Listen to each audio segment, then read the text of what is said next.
Terima kasih Virya juga Anthony. Assalamualaikum warahmatullahi wabarakatuh. Selamat siang teman-teman semua. Salam kenal, nama saya Dimas Abdirama. Kali ini sebagai narasumber dalam acara webinar untuk PPI Jerman Advance Your Career kesempatan hari ini. Sebelum saya mulai, saya ingin meminta teman-teman ada dua hal yang ingin saya minta. Yang pertama adalah keep focus. Kenapa? Karena 2 jam ini adalah 2 jam yang bermakna gitu ya. Artinya jangan sampai 2 jam ke depan di mana kita mengikuti webinar ini hanya menjadi 2 jam yang tidak membekas apa-apa. Oleh karena itu, saya ingin meminta engagement dari seluruh teman-teman yang ada di sini untuk fokus mengikuti jalannya acara, dan juga akan ada beberapa hal yang sifatnya interaktif. Saya juga ingin meminta semua teman-teman di sini untuk ikut aktif mengikuti arahan-arahan atau mengikuti jalannya acara. Dan yang ketiga, mudah-mudahan di akhir acara ini ada hal yang dapat dibawa pulang oleh teman-teman untuk memulai karir di Jerman. Jadi sekali lagi, keep fokus. 2 jam ini adalah 2 jam yang emas. Jangan dijadikan sebagai 2 jam yang sia-sia. Baik, langsung aja kita mulai. Nama saya Dimas Abdirama. Saya tinggal di Berlin bersama dengan istri saya, Nuri Maulida Raraswati. Saya berasal dari Jakarta. Saya lahir dan besar di Jakarta, lalu datang ke Jerman 20 tahun yang lalu, tahun 2004. 2004 saya selesai sekolah, datang ke Jerman dan mungkin mengikuti track yang sama seperti teman-teman di sini gitu ya, mulai dari sekolah bahasa, lanjut ke student college, lalu saya kuliah bioteknologi di TU Berlin dengan penjurusan di medical biotechnology.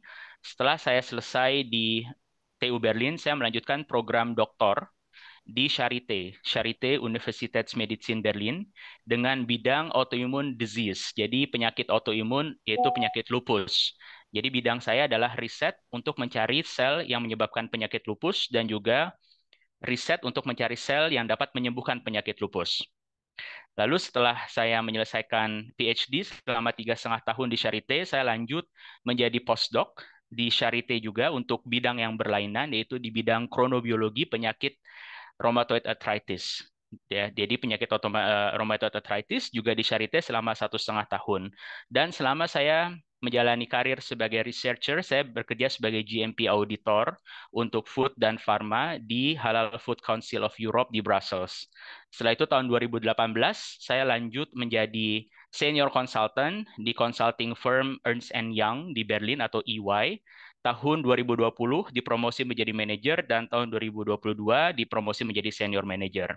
Jadi saat ini saya bekerja di EY sebagai senior manager dan sangat senang sekali untuk bertemu dengan semua teman-teman di sini dan juga mungkin dapat berinteraksi dan menjawab pertanyaan-pertanyaan yang teman-teman miliki.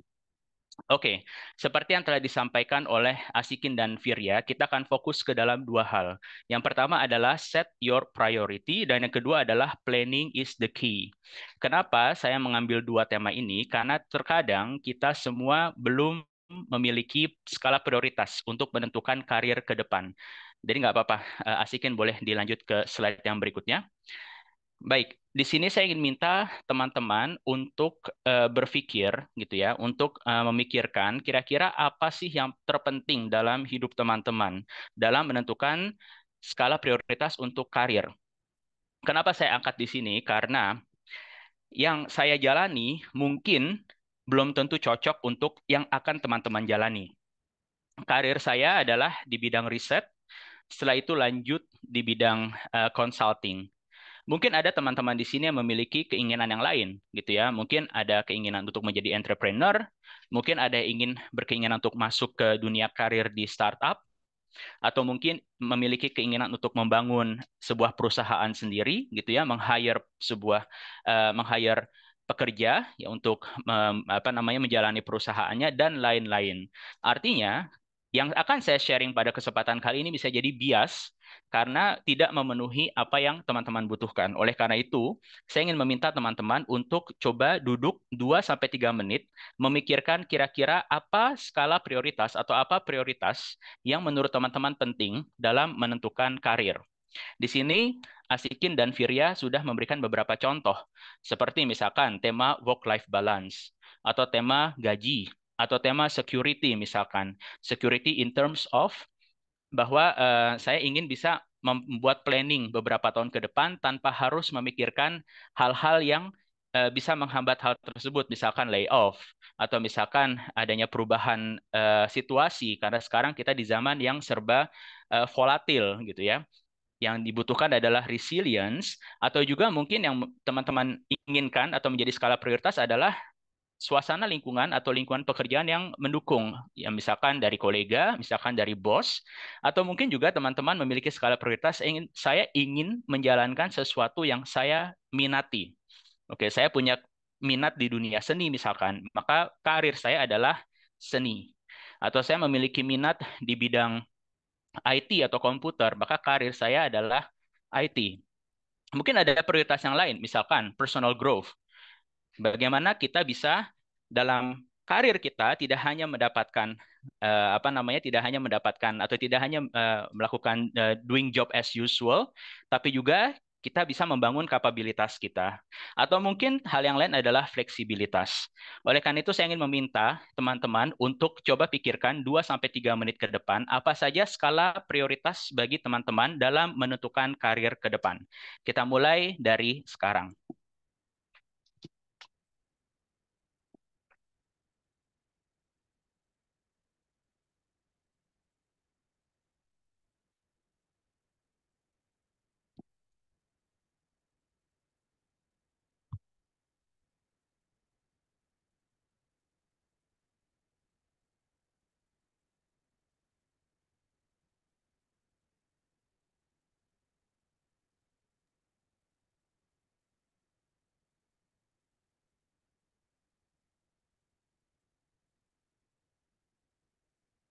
Silakan juga pikirkan hal-hal di luar dari yang telah dibuat di list ini. Artinya kalau teman-teman memiliki skala prioritas yang lain, dipersilakan. Misalkan keluarga, atau misalkan orang tua, atau misalkan kesehatan, atau misalkan hal-hal yang lain gitu ya. Jadi banyak sekali prioritas. Oleh karena itu kita mesti bisa membuat atau menentukan bagaimana skala prioritas kita dan satu sama lain akan berbeda-beda. Skala prioritas saya akan sangat berbeda dengan skala prioritas Virya atau skala prioritas Anthony. Oleh karena itu masing-masing dari kita perlu mengetahuinya apa yang kita butuhkan. Oke, 1 menit lagi. Setelah itu mungkin nanti kita akan masuk ke Slido. Saya ingin melihat apa saja sih yang menjadi prioritas bagi teman-teman yang hadir di sini. Dan setelah Slido, mungkin saya ingin meminta 1-2 dari peserta di sini untuk mempresentasikan apa yang menjadi skala prioritasnya. Oke? Baik, mungkin sudah bisa kita mulai Slido-nya. Oke, aku pindahkan ke Slido.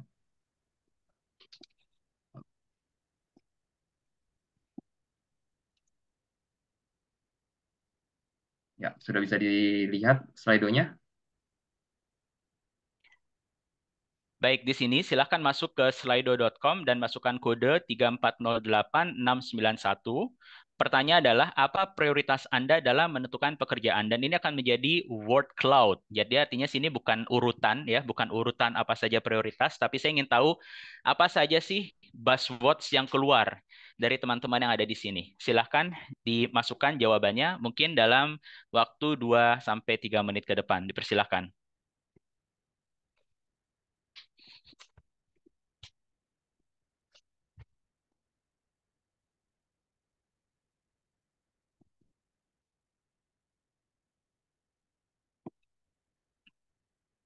Oke, personal growth.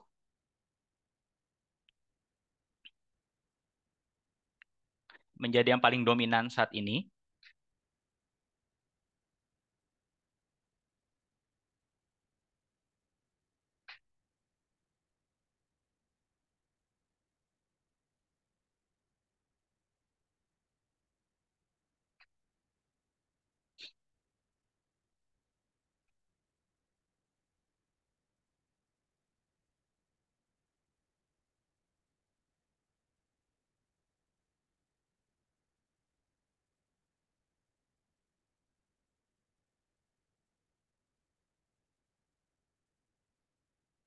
Baik, sudah 27 orang dari 41 yang mengisi. Mungkin masih kita tunggu 1-2 menit ke depan. Tapi di sini yang paling dominan masih personal growth. Juga ada good working atmosphere, salary, work-life balance, passion, security. Silakan, masih ditunggu. 1 menit lagi, baru 28 dari 41 mengisi.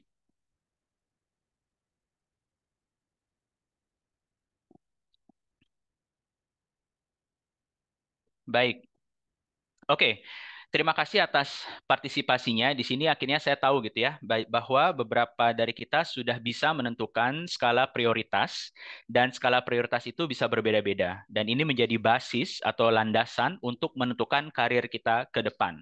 Dan dari pooling yang kita buat hari ini, saya bisa tahu bahwa 42 partisipan yang paling dominan atau yang paling penting sebagai salah satu tolak ukur dalam menentukan karir adalah personal growth di sini. Yang kedua adalah work-life balance dan juga salary. Yang ketiga adalah good working atmosphere, passion, dan security. Sementara juga ada beberapa hal-hal lain yang menjadi landasan atau menjadi tolak ukur bagi teman-teman untuk melanjutkan karir ke depan. Baik, sebelum nanti kita coba bahas sedikit tentang ini, mungkin ada dua peserta yang ingin sharing di sini, 2 atau 3 gitu ya, yang ingin sharing apa saja sih skala prioritasnya, dimulai dari peringkat, jadi artinya dari apa yang menjadi peringkat 1, 2, dan 3.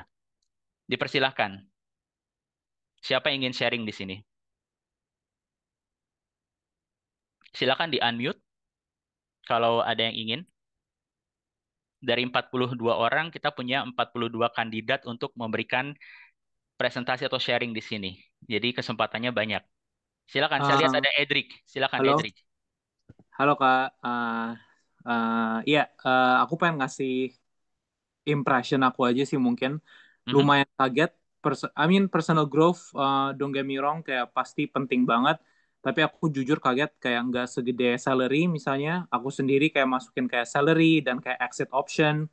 Especially mungkin tadi yang kayak kakak bilang, buat kita prioritasnya beda-beda. Mungkin gara-gara aku masih kayak di early career sebagai early talent, jadi kayak salary dan exit option juga salah satu yang penting buat aku. Jujur, mhm, mhm. personal growth ya jelas penting, itu yang pastinya aku bakal cari juga. Tapi buat aku sendiri, initial salary atau enggak base salary dan exit option dari early career itu menurut aku penting juga sih. Oke, terima kasih Edric. Mungkin di sini Edric tidak harus mengikuti apa namanya dominasi dari peserta yang lain. Apabila di sini yang menjadi dominan adalah personal growth dan mungkin itu bukan hal yang menurut Edric prioritas, maka ya tidak ada masalah. Artinya nanti berarti kesempatan karir Edric ke depan harus melihat skala prioritas Edric sendiri. Gitu ya. Mungkin kalau misalkan menurut Edric salary dan juga exit option yang paling penting, silahkan diformulasikan apa kira-kira karir atau jenis karir yang paling pas untuk Edric. Tapi saya tertarik juga ya di sini karena Edric tadi bilang bahwa personal growth surprisingly merupakan yang paling banyak diminati dari 43 peserta kita. Dan ini sebenarnya inline dengan Generation Z ya. Generation Z itu juga menempatkan personal growth sebagai salah satu tolok ukur prioritas terpenting dalam menjalankan karir. Nanti kita akan masuk ke sini. Tapi terima kasih Edric. Mungkin ada yang kedua. Silahkan yang ingin sharing. Hai semuanya. Oh, boleh. Silakan Livia. Boleh, silakan. Kalau saya pribadi sih good working atmosphere itu penting ya karena ketika aku sendiri punya tim yang benar-benar yang bisa bikin apa ya, maksudnya em, bisa bikin aku motivasi terus untuk bisa lebih baik lagi, tapi apa ya kayak dari skillnya, terus juga kalau ada teamwork yang baik itu kan juga dari kitanya sendiri juga bisa lebih baik gitu, untuk ningkatin performa kita kerja dan segala macamnya. Terus kalau menurut aku kalau misalnya untuk salary ya itu juga penting, tapi em, itu menurut aku kan sebenarnya kayak bonus kalau misalnya kita dapetin gaji yang lebih baik. Itu juga karena diri kita sendiri, kalau misalnya kita benar-benar bisa ngedevelop diri kita lebih baik lagi, udah pasti gaji juga bakal itu sebagai bonus sih. Jadi untuk punya tim yang baik dan juga kita sendiri pribadi juga bisa jadi lebih baik lagi, itu menurut aku lebih penting. Oke, baik. Terima kasih Livia atas inputnya. Dan menarik ya, artinya juga good working atmosphere memang salah satu faktor yang membuat kita lebih enak menjalani pekerjaan gitu ya. Karena kan kita akan bersinggungan dengan rekan kerja kita setiap hari. Artinya ada beberapa hal yang harus kita kompensasi. Bisa jadi ada pekerjaan yang akan memberikan kita gaji yang tinggi, tapi dengan tingkat stres yang besar. Atau bisa jadi akan ada pekerjaan yang memberikan kita gaji yang tinggi, namun apa namanya corporate culture-nya toxic ya, artinya kita yang akan menimbang-nimbang sendiri ke arah mana kita akan berjalan. Baik, oke, saya akan berikan dua terakhir ya. Yang pertama Gita, setelah itu nanti Ayu Septiani. Silakan dari Gita. Halo Kak, ya aku kebetulan pilih 3 yang jadi top 3 juga di sini. Pertama personal growth, good working atmosphere, sama work-life balance. Ini jujur dari sebenarnya karena ada pengalaman sendiri soal personal growth, jadi aku sempat ada ngerasa kayak udah nge-stuck, kayak tugasnya buat aku nggak susah, tapi juga jadi kayak lama-lama jadi bosan. Dan juga menurut aku kalau misalnya mau pindah dari tempat itu, jadi aku jadi mikir apakah aku punya cukup kemampuan buat kayak daftar lagi ke yang lain akan menerima aku, karena aku ngerasa aku pun kayaknya mungkin bisa kurang dibanding yang lain karena growth aku lagi nge-stuck gitu lah saat itu. Jadi dengan pengalaman aku saat itu, aku ngerasa kalau misalnya at least aku ada personal growth terus-menerus, jadi mau ada faktor dari bahkan dari luar company gitu apapun, semoga aku jadi bisa pindah dan adaptasinya lebih cepat lah. Jadi lebih bisa memenuhi mungkin orang butuhnya apa, aku bisa penuhi. Jadi makanya aku pilih itu. Terima kasih. Oke, terima kasih. Ya, betul. Artinya ada hal-hal yang memang memberatkan kita gitu ya dalam menentukan keputusan ke depan. Nanti kita akan coba bahas sedikit dari situ. Terima kasih. Berikutnya silakan Ayu Septiani. Oke, baik. Terima kasih atas kesempatannya. Kalau saya personally ya pilih yang pertama personal growth karena bisa dibilang saya juga bukan entry level lagi. Saya sudah pernah bekerja sebelumnya di FMCG selama 2,8 tahun tapi di perusahaan rokok. Nah, saya melihat kalau 2,8 tahun ternyata karir saya stuck di situ. Akhirnya saya lebih memilih untuk keluar dan mencoba untuk pengalaman lainnya agar saya juga berkembang gitu loh, nggak cuma di satu tempat dan bisa cuma itu aja. Terus yang kedua, salary lagi-lagi karena bukan entry level, jadi saya pengen ada kenaikan gaji. Walaupun sebelumnya di FMCG saya sudah mendapatkan cukup banyak ya untuk ukuran seorang fresh grade gitu. Tapi lagi-lagi karena personal growth-nya nggak dapat, gajinya juga ya segitu-segitu aja gitu. Terus yang ketiga adalah healthy. Karena ya balik lagi bekerja di perusahaan rokok selalu terpapar dengan rokok, cigaret dan lain sebagainya. Ya buat apa gaji besar tapi ternyata kitanya nggak sehat gitu. Nanti lagi-lagi uang yang kita dapatkan malah digunakan untuk berobat gitu untuk kedepannya. Begitu sih untuk dari saya sendiri. Oke, Terima baik. Terima kasih. kasih. Terima kasih, Ayu Septiani. Mungkin saya akan sedikit share tentang pengalaman saya. Saya berangkat seperti yang tadi saya sudah jelaskan di awal ya dalam perkenalan. Setelah lulus kuliah, saya berangkat di dunia riset gitu ya sebagai doktoran gitu, untuk menjalankan riset. Di sini saya tertarik dengan dunia riset gitu ya. Artinya saya ingin mencari hal-hal yang baru yang berkembang di dunia saat ini dan juga ingin memberikan impact untuk masyarakat yang lebih luas. Artinya apa yang saya tekuni itu sebisa mungkin bisa membuahkan hal untuk orang yang lebih banyak, khususnya untuk pasien yang mengidap penyakit autoimmune disease. Oleh karena itu, saya memutuskan untuk stay di dunia riset, menekuni atau mendalami dunia tersebut, dan berpikir bahwa awalnya saya akan tetap berada pada career path tersebut. Artinya setelah selesai dari PhD, lanjut ke postdoc dengan tujuan saya akan menjadi kepala grup gitu ya, dan mungkin akan menjadi profesor di universitas gitu. Namun dalam perjalanannya ada faktor-faktor luar gitu ya, ada faktor-faktor luar yang mempengaruhi skala prioritas saya. Artinya, saya sampaikan di sini, skala prioritas kita hari ini bisa jadi akan berbeda dengan skala prioritas kita 3 bulan lagi, 1 tahun lagi, atau 5 tahun lagi. Akan banyak faktor-faktor yang akan mempengaruhi kita. Contoh misalkan keadaan lingkungan. Keadaan lingkungan saat ini yang serba volatil, yang serba tidak pasti gitu ya, adanya inflasi, adanya resesi, adanya perang, adanya corona dan lain-lain menyebabkan kita bisa jadi akan mengubah skala prioritas kita apa yang paling pas untuk kita ke depan. Yang ingin saya sampaikan di sini adalah skala prioritas ini sifatnya agil. Skala prioritas ini sifatnya tidak satu skala prioritas untuk selama-lamanya. Tapi kita harus selalu menjadikan ini sebagai dasar dalam membuat keputusan, terutama di bidang karir. Kembali lagi setelah saya menyelesaikan PhD dan saya lanjut ke dunia postdoc, saya merasa di sini bahwa karir saya atau apa ya perkembangan diri saya itu terhambat, artinya tidak lanjut gitu ya, tidak ada hal-hal yang baru yang bisa saya berikan atau tidak ada hal-hal yang baru yang bisa membuatkan impact untuk masyarakat luas. Jadi yang saya tekuni adalah lebih banyak membuat proposal penelitian untuk mendapatkan funding.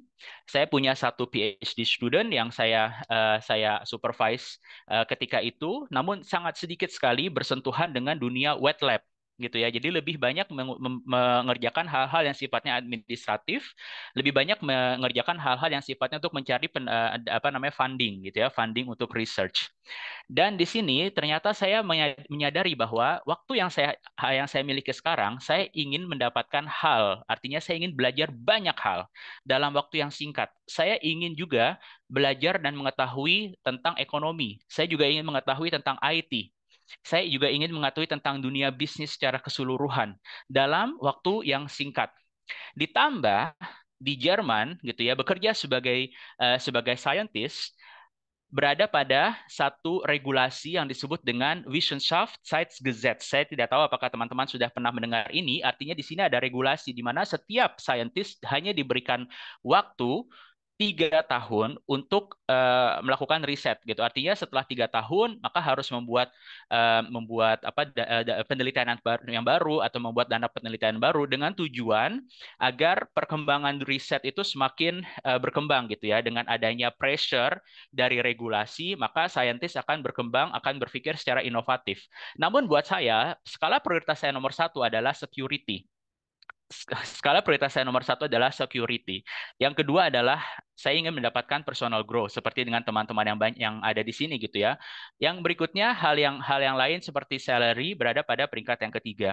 Maka disinilah menjadi bahan pertimbangan saya untuk melanjutkan atau berubah karir path ya dari dunia saintis. Dengan melihat skala prioritas tersebut, maka yang paling pas untuk saya adalah masuk ke dunia consulting. Kenapa? Karena di dunia consulting kita akan belajar banyak hal dalam waktu yang singkat.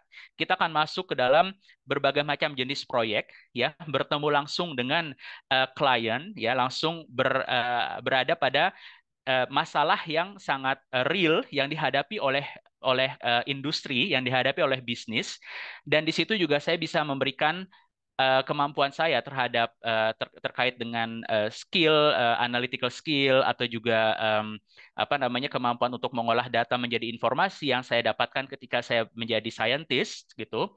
Dan saya juga bisa melihat banyak hal terkait dengan ekonomi, terkait dengan IT, terkait dengan supply chain, tentang manufacturing, tentang quality dan banyak hal-hal yang lain ya, business transformations. Banyak sekali tema-tema baru yang bisa saya pelajari dan saya ingin masuk ke consulting di tempat yang sudah established, artinya di multinational company. Kenapa? Karena tadi prioritas nomor satu saya adalah security. Multinational company mereka memiliki standardized process, ya artinya mereka sudah memiliki proses yang sudah established, yang sudah berjalan. Dan ketika ada hal-hal yang seiring dengan berjalannya waktu, tadi ada perubahan situasi, perubahan ekonomi dan lain-lain, perusahaan besar seperti ini tidak mudah untuk melakukan apa namanya perubahan visi dan perubahan misi. Jadi ibaratnya saya akan mendapatkan security apabila saya bergabung di sebuah consulting firm yang sifatnya multinasional. Oleh karena itu, artinya sekarang saya berada pada apa namanya pada dunia consulting sebagai karir path saya. Bagaimana saya di beberapa tahun ke depan? Saya akan sangat pragmatis untuk hal ini. Bisa jadi saya akan tetap stay di consulting, bisa jadi saya akan melihat apa saja kemungkinan yang lain yang paling pas untuk skala prioritas saya ke depan. Oke, jadi lessons learned yang ingin saya bagikan untuk teman-teman di sini adalah skala prioritas dalam menentukan pekerjaan atau menentukan karir tidak statis, tapi berkembang. Suatu saat mungkin teman-teman akan menikah, suatu saat mungkin ada hal yang terjadi di kehidupan kita secara personally dan lain-lain, maka di hal yang tersebutlah teman-teman harus bisa merubah skala prioritas tersebut. Oke, sebelum kita lanjut, saya masih ada 5 menit ya untuk tema ini. Saya ingin kembali menanyakan kepada 4 orang yang telah sharing ke kita tadi tentang skala prioritas. Dari Edric, terus tadi ada Maaf saya lupa ya. Boleh deh muncul kembali tadi empat peserta yang tadi sudah sharing ke kita. Mungkin boleh di sharing juga lagi setelah mendapatkan input ini. Kira-kira career apa yang pas ya based on skala prioritas yang tadi sudah dipresentasikan. Apa kira-kira career path yang paling pas? Apakah itu startup? Apakah itu multinational company? Apakah itu misalkan entrepreneurship? Apakah itu mungkin bekerja di bidang kepemerintahan? Gitu ya? Apakah itu artinya bekerja sebagai bekerja sebagai katakanlah guru gitu ya, atau katakanlah sebagai dosen, atau masuk ke dunia science dan lain-lain. Mungkin boleh kembali di-sharing untuk empat peserta tadi yang sudah memberikan masukannya. Kira-kira apa sih menurut kalian yang paling pas? Siapa yang memulai? Silakan. Mungkin dari Ayu Septiani, Gita, terus juga eh, siapa lagi? Livia dan juga Edric. Silakan. Ya, mungkin aku bisa mulai, Edric ini. Aku sekarang baru kelar internship dan sekarang convert ke working student di SAP di bidang strategy and operations, dan kedepannya juga ideally pengen cari yang di bidang strategy and operations juga di multinational company juga like SAP for example. Tapi juga aku lagi cari-cari pekerjaan kayak project management. Itu kira-kira career path aku ke depan, project management di korporat, di industri. Oke, tadi Edric sampaikan bahwa yang paling penting untuk Edric adalah salary dan juga exit options. Apakah hal Yes. tersebut tercover dari yang telah Edric kerjakan sekarang, dan juga apakah hal tersebut tercover untuk karir yang ke depan? Tadi karir Edric sampaikan juga mau masuk ke multinational ya, multinational company ya. Tercover Iya. nggak tadi? Seandainya aku dapat headcount-nya di SAP, mestinya tercover ya, dari udah sharing sama senior atau enggak kayak fellow fresh graduates yang lainnya yang udah beberapa tahun yang lalu udah mulai duluan di SAP. Dari segi salary-nya menurut aku kompetitif banget. Exit option-nya juga gara-gara SAP udah ternama di Jerman dan multinational juga, international. Exit option-nya juga ada banget. Tapi sekarang gara-gara tadi ngomongin marketnya lagi volatile, industrinya lagi kacau balau, terutama di bidang tech, gara-gara restructuring, budget cutting, apa segala macam, itu concern-nya sekarang. Aku rasa ini nggak di SAP dong, tapi industry wide juga soal cari kerjaan, especially buat yang fresh grad. So, aku rasa seandainya aku dapat pekerjaannya, concerns aku tadi, salary dan exit option, dan juga pastinya personal growth itu bakal ada di situ. Sekarang tinggal masalah apakah dapat headcount-nya atau enggak. Oke, ya terima kasih Edric. Selanjutnya Livia, boleh sharing ke kita lagi. Ya, kalau aku sendiri sekarang masih Ausbildung di hotel, tapi aku udah dapat kerja dan mungkin sama banget sama apa yang kata Mas Dimas tadi bilang. Kadang apa yang kita plan mungkin beda dengan apa yang akhirnya kita pilih gitu. Dan aku sendiri di sini juga dapat kerja jadi junior eksekutif di revenue. Mungkin kalau misalnya orang mikir atau kebanyakan ngambil Ausbildung di bagian perhotelan, pasti kerjanya lebih banyak di service, housekeeping, atau front office yang benar-benar banyak komunikasi sama tamu. Tapi aku malah dapat kerjaan yang benar-benar total zero communication sama tamu, tapi lebih banyak untuk mikir, strategi, analisis, dan segala macam. Dan ini satu hal yang nggak pernah aku bayangin sebelumnya atau aku plan sebelumnya, tapi akhirnya aku pilih ini karena aku lihat ada kesempatan di mana aku bisa personal growth juga. Aku dapetin tim yang benar-benar banyak banget bantu aku sejauh ini untuk lebih belajar lagi, sampai setiap kali aku ada um, wunsch atau kayak request aku maunya kayak gimana atau gimana tuh mereka benar-benar bisa kasih itu semua gitu. Jadi makanya yang saat ini yang penting buat aku tuh adalah ketika aku punya tim yang baik yang bisa ngajarin aku banyak, sehingga um, kedepannya juga aku bisa lebih baik juga di dalam di bidang yang nanti bakal aku jalan ini. Karena aku mikir juga saat ini meskipun memang uang atau gaji itu memang penting, tapi um, aku juga pengen lihat dalam jangka waktu 5 sampai 10 tahun ini nggak cuman hanya kok cuma nggak hanya fokus dengan total uang nggak atau gaji, tapi ada sesuatu yang di long term yang bisa aku lakuin juga gitu. Dan makanya aku pilih ini juga setelah aku research dan segala macam. Oke, dan kayaknya memang ini yang emang aku harus jalanin gitu. Oke, ya Kasih. terima kasih Livia atas insight-nya. Selanjutnya Gita, silakan. Iya, kalau menurut aku untuk saat ini, aku kepikirannya untuk kerja di tempat yang udah punya sistem, yang udah established dibandingkan startup. Karena kembali lagi menurut aku, work-life balance sama working atmosphere-nya penting, dan juga aku pun baru masih kuliah sekarang, baru mau masuk. Jadi aku pikir untuk mulai di tempat yang udah punya sistem itu bakal lebih baik dulu untuk aku di awal. Karena ini kalau aku dengar di startup lebih banyak juga kayak kekeluargaannya. Jadi kita mungkin harus lebih banyak berkorban gitu-gitu. Dan menurutku untuk aku di awal, aku mungkin kurang bisa untuk itu dulu karena aku masih mau belajar dulu masuk ke tempat profesional seperti apa secara umum. Baru mungkin setelah aku udah punya pengalaman yang cukup dan aku lebih pede di bagian aku, baru mungkin aku nanti bisa masuk ke startup saat aku udah yakin aku bisa punya kontribusi yang cukup besar untuk mereka itu. Oke, baik, makasih. Gita, dan itu salah satu masukan yang bagus ya, bahwa kita harus tahu, tadi kan masukan pertimbangan adalah established atau juga startup, sementara kita juga pengen punya work-life balance. Saya bisa, sarankan untuk teman-teman untuk bisa membangun komunikasi kepada teman-teman yang lain ya, atau membuat networking agar kita memiliki insight gitu ya, supaya kita tidak berada pada bubble kita. Kadang kita tahu bahwa startup itu karena sifatnya masih kecil, maka jenis pekerjaan atau jenis prosesnya itu lebih balance ya. Kita bisa memiliki work life balance. Ternyata apa yang saya dapatkan dari teman-teman saya yang berada di startup justru kebalikannya.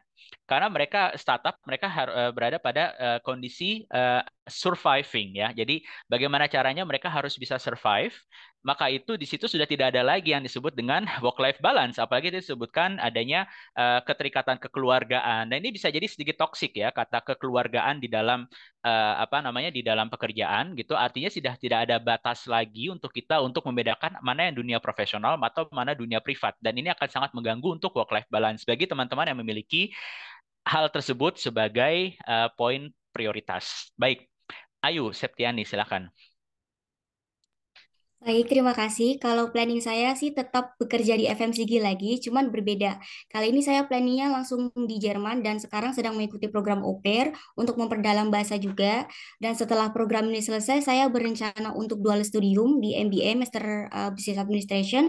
Untuk uninya masih saya cari di beberapa dan saya akan email juga beberapa uni yang bisa untuk dual studium setelah au pair ini.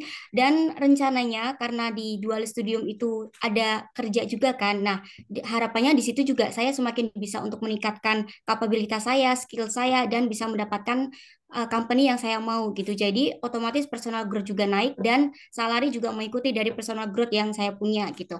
Jadi otomatis salarinya juga naik juga. Dan setelah itu yang paling penting juga karena saya di Jerman tidak akan mengambil perusahaan rokok, jadi healthy-nya juga akan dapat juga gitu. Dan ternyata ada satu lagi nih yang bisa saya ambil di work life balance karena waktu di FMCG di Indonesia di waktu Sabtu sama Minggu itu harusnya kan libur. Tapi setiap saya libur itu pasti selalu ditelepon entah itu sama supervisor atau rekan kerja untuk selalu standby. Dan setelah saya lihat kalau di Jerman ternyata kalau misalkan Sabtu sama Minggu kan sudah libur ya udah libur gitu. Jadi sangat berbeda dengan di Indonesia. Begitu. Terima kasih. Ya, baik. Terima kasih Ayu Septiani. Ya betul sekali ya. Jadi lagi-lagi mungkin kita perlu dapat insight-insight yang baru ya. Kita keluar dari bubble kita. Kita coba lihat siapa saja yang bisa kita bisa kita tanya gitu ya.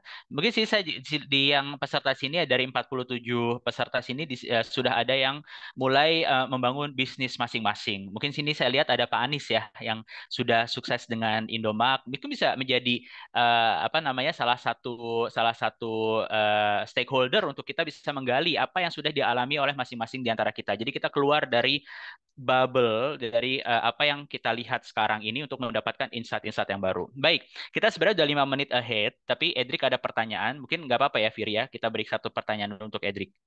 Apa? Oh enggak, sorry. Tadi Setelah ini disuruh sesi raise kita hand. juga sesi Q&A, jadi boleh langsung Oke, aja langsung dilanjutkan. aja ya. Ya, Baik. 3-4 pertanyaan setelah ini boleh langsung. Ya, dilanjutkan aja. Ya, boleh silahkan, Hendrik. silakan, silakan. Baik, yang partisipan yang ada di sini ada 48 orang. Apabila ada pertanyaan yang ingin ditanyakan, dipersilakan. Aku enggak sih, tadi disuruh raise hand di chat. Oh, oke. Jadi aku raise hand tadi. Ya, oke, kein problem.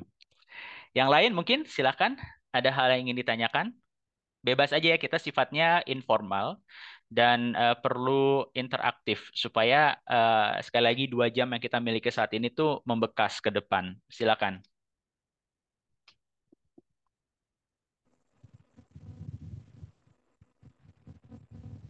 Ayo teman-teman, mungkin kalau ada yang penasaran juga nggak harus mengenai tentang prioritas, tapi kalau misalnya ada pertanyaan tentang konsultasi Betul. bagaimana untuk karir juga boleh. Oh, ini ada yang pertama, Maria Ambilika. Mungkin boleh langsung aja on cam dan langsung bertanya aja. Em, iya Kak, halo. Aku namanya Ambi. Kebetulan sekarang lagi master dan udah mau selesai. Dan mungkin latar belakang aku sedikit. Aku lagi kuliah kimia dan aku lagi di posisi bingung, sungseng galau mau lanjut S3 atau tidak. Karena to be honest, aku merasa proyeknya seru gitu kan. Cuman kadang nggak kepikiran aja di luar sana tuh kesempatan karirnya seperti apa sih? Apalagi karena aku mikirnya selama ini di uni gitu kan S1 S2 kimia kerjaannya di labor terus nggak kebayang aja gitu loh ketika kerja tuh kerja bakal kayak gimana sih, apakah aku akan suka dengan pekerjaannya gitu kan. Terus kakak sendiri kan juga dulunya bahkan udah sempat sampai postdoc gitu kan, dan bahkan awalnya ingin ke arah akademis gitu loh Togar gitu kan, tiba-tiba bisa kepikiran untuk ke EY ini, itu gimana sih gitu loh. Dan apa ya, aku sebenarnya lebih ke arah pengen tahu mungkin kayak proses thoughts-nya aja gitu loh, Dahinter. Oke, baik.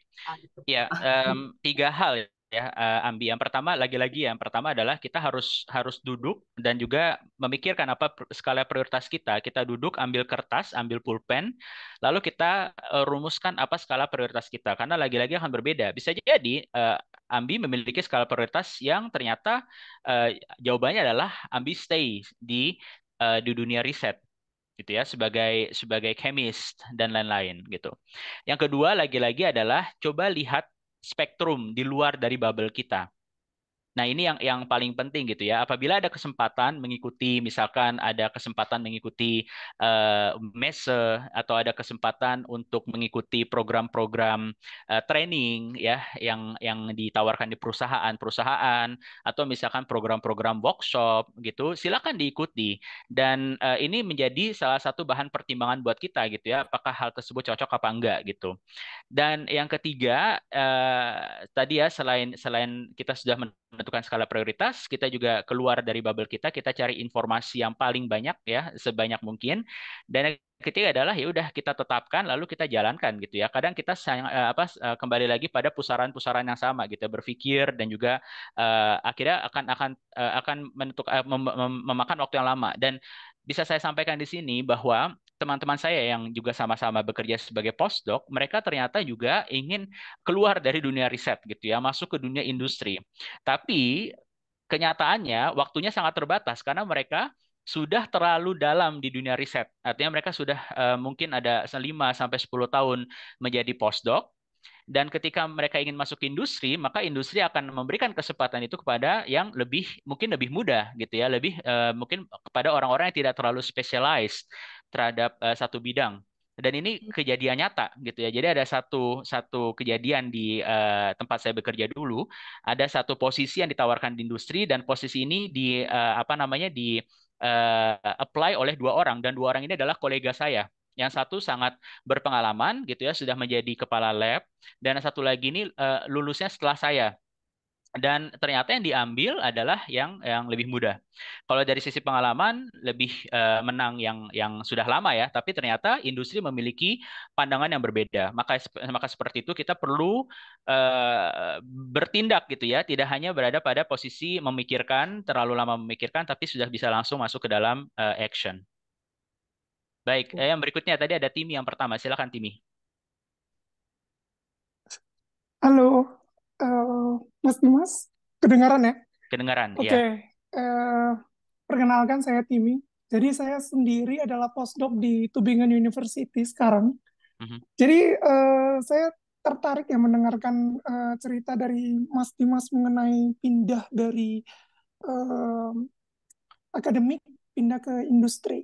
Nah, sekarang ini kalau misalnya nih kita lihat kalau mau pindah ke industri, kan ini sekarang posisinya itu requirements-nya itu kan kadang bukan meneliti, tapi requirements-nya itu mungkin di sana eh, misalnya kayak yang Dimas apply adalah sebagai manajer di EY misalnya, konsultan misalnya di EY.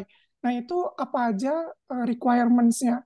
Nah, juga ada pertanyaan kedua adalah mengenai yang tadi ada dua kolega, yang satu yang berpengalaman, yang satu lagi yang fresh graduate. Eh, nah, ini ada juga saya dengar dari bos saya mengatakan bahwa kalau misalnya kita sudah berpengalaman di Jerman, gaji kita itu tidak bisa turun lagi. Jadi gaji kita itu akan selalu naik. Jadi apakah karena yang tadinya yang diberikan itu yang berpengalaman itu karena gajinya sudah terlalu tinggi, berarti stufanya sudah terlalu tinggi, waktu dia melakukan negosiasi dia tidak bisa turun lagi, sedangkan yang fresh graduate itu gajinya itu kan berarti lebih rendah daripada yang berpengalaman. Apakah karena gaji yang menentukan bisa diterima di industri lebih cepat atau enggak gitu loh. Jadi itu pertanyaan saya. Oke, Oke, ya. terima kasih. Terima kasih Timi atas pertanyaannya. Yang pertama saya ingin sampaikan bahwa tidak ada benar dan salah. Ya, artinya tidak ada ini cuman sharing informasi, bukan berarti dunia postdoc yang Timi jalankan saat ini itu merupakan hal-hal yang tidak pas untuk Timi. Lagi-lagi kita harus lihat apa skala prioritas kita ya. Bisa jadi memang ini adalah career path yang paling pas gitu ya. Tidak ada masalah. Jadi tidak ada benar dan tidak ada salah.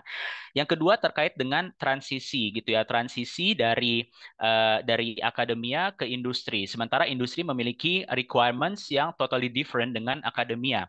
Sebenarnya yang pertama adalah kemampuan kita bagaimana kita menjual diri dalam proses aplikasi ya atau proses apa namanya proses bewerbung gitu. Jadi jangan sampai kita harus punya plan memang. Kita harus punya strategi. Jangan sampai aplikasi kita itu sudah selesai pada tahap paper based ya pada saat kita memberikan CV atau cover letter, ternyata CV dan cover letter kita tidak sesuai dengan requirements yang diminta, maka dari situ sudah pasti akan mendapatkan penolakan gitu ya. Sementara kita belum memiliki kesempatan untuk menampilkan siapa kita sebenarnya. Kita belum ada kesempatan untuk masuk ke interview dan kita belum punya kesempatan untuk memberikan impresi kepada calon Arbeitgeber kita gitu. Jadi yang perlu diperhatikan di sini adalah kemampuan kita menjual diri kita dalam proses aplikasi. Bisa jadi di dunia consulting memang memerlukan apa namanya memerlukan requirements yang spesifik gitu ya. Mungkin requirements sudah pernah bekerja dengan SAP atau mungkin requirements sudah pernah berada pada di industri spesifik tertentu gitu. Tapi bisa kita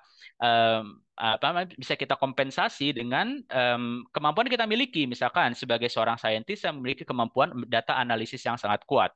Saya bisa memahami atau saya bisa membuat problem solving dan disitulah hal yang paling penting yang harus dimiliki oleh seorang konsultan, yaitu bisa memberikan apa namanya solusi dari problem yang ada. Jadi kemampuan bagaimana kita menjual diri kita dalam proses aplikasi itu penting. Yang kedua, yang terakhir adalah masalah gaji. Masalah gaji di sini bisa jadi adalah sebagai showstopper ya. Artinya apabila gaji yang kita inginkan ternyata range-nya di luar dari apa yang mereka bisa sampaikan atau bisa berikan, maka bisa jadi sudah menjadi showstopper untuk kita untuk tidak masuk ke dalam range mereka.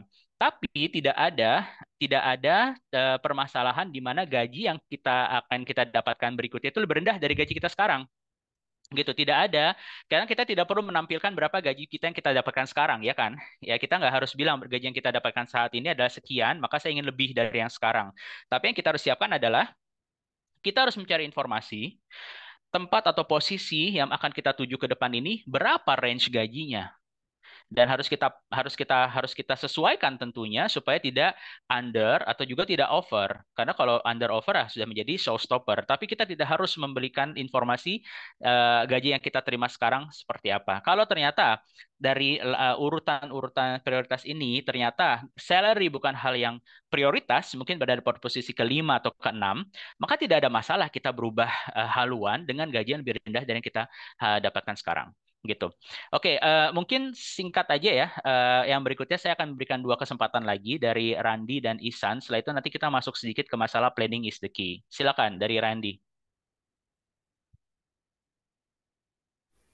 Ya, halo, aku Randy. Thank you kesempatannya, Mas Dimas. Ini sedikit background. Aku ini sekarang S1 udah mau lulus.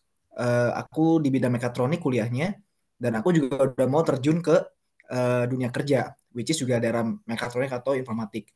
Yang sebenarnya kalau kita dengar tren-trennya sekarang juga secara gaji kalau dunia kerja juga oke. Dan kebetulan banget, aku tuh lagi ngincer tuh kayak aku punya prioritas adalah pertama itu salary.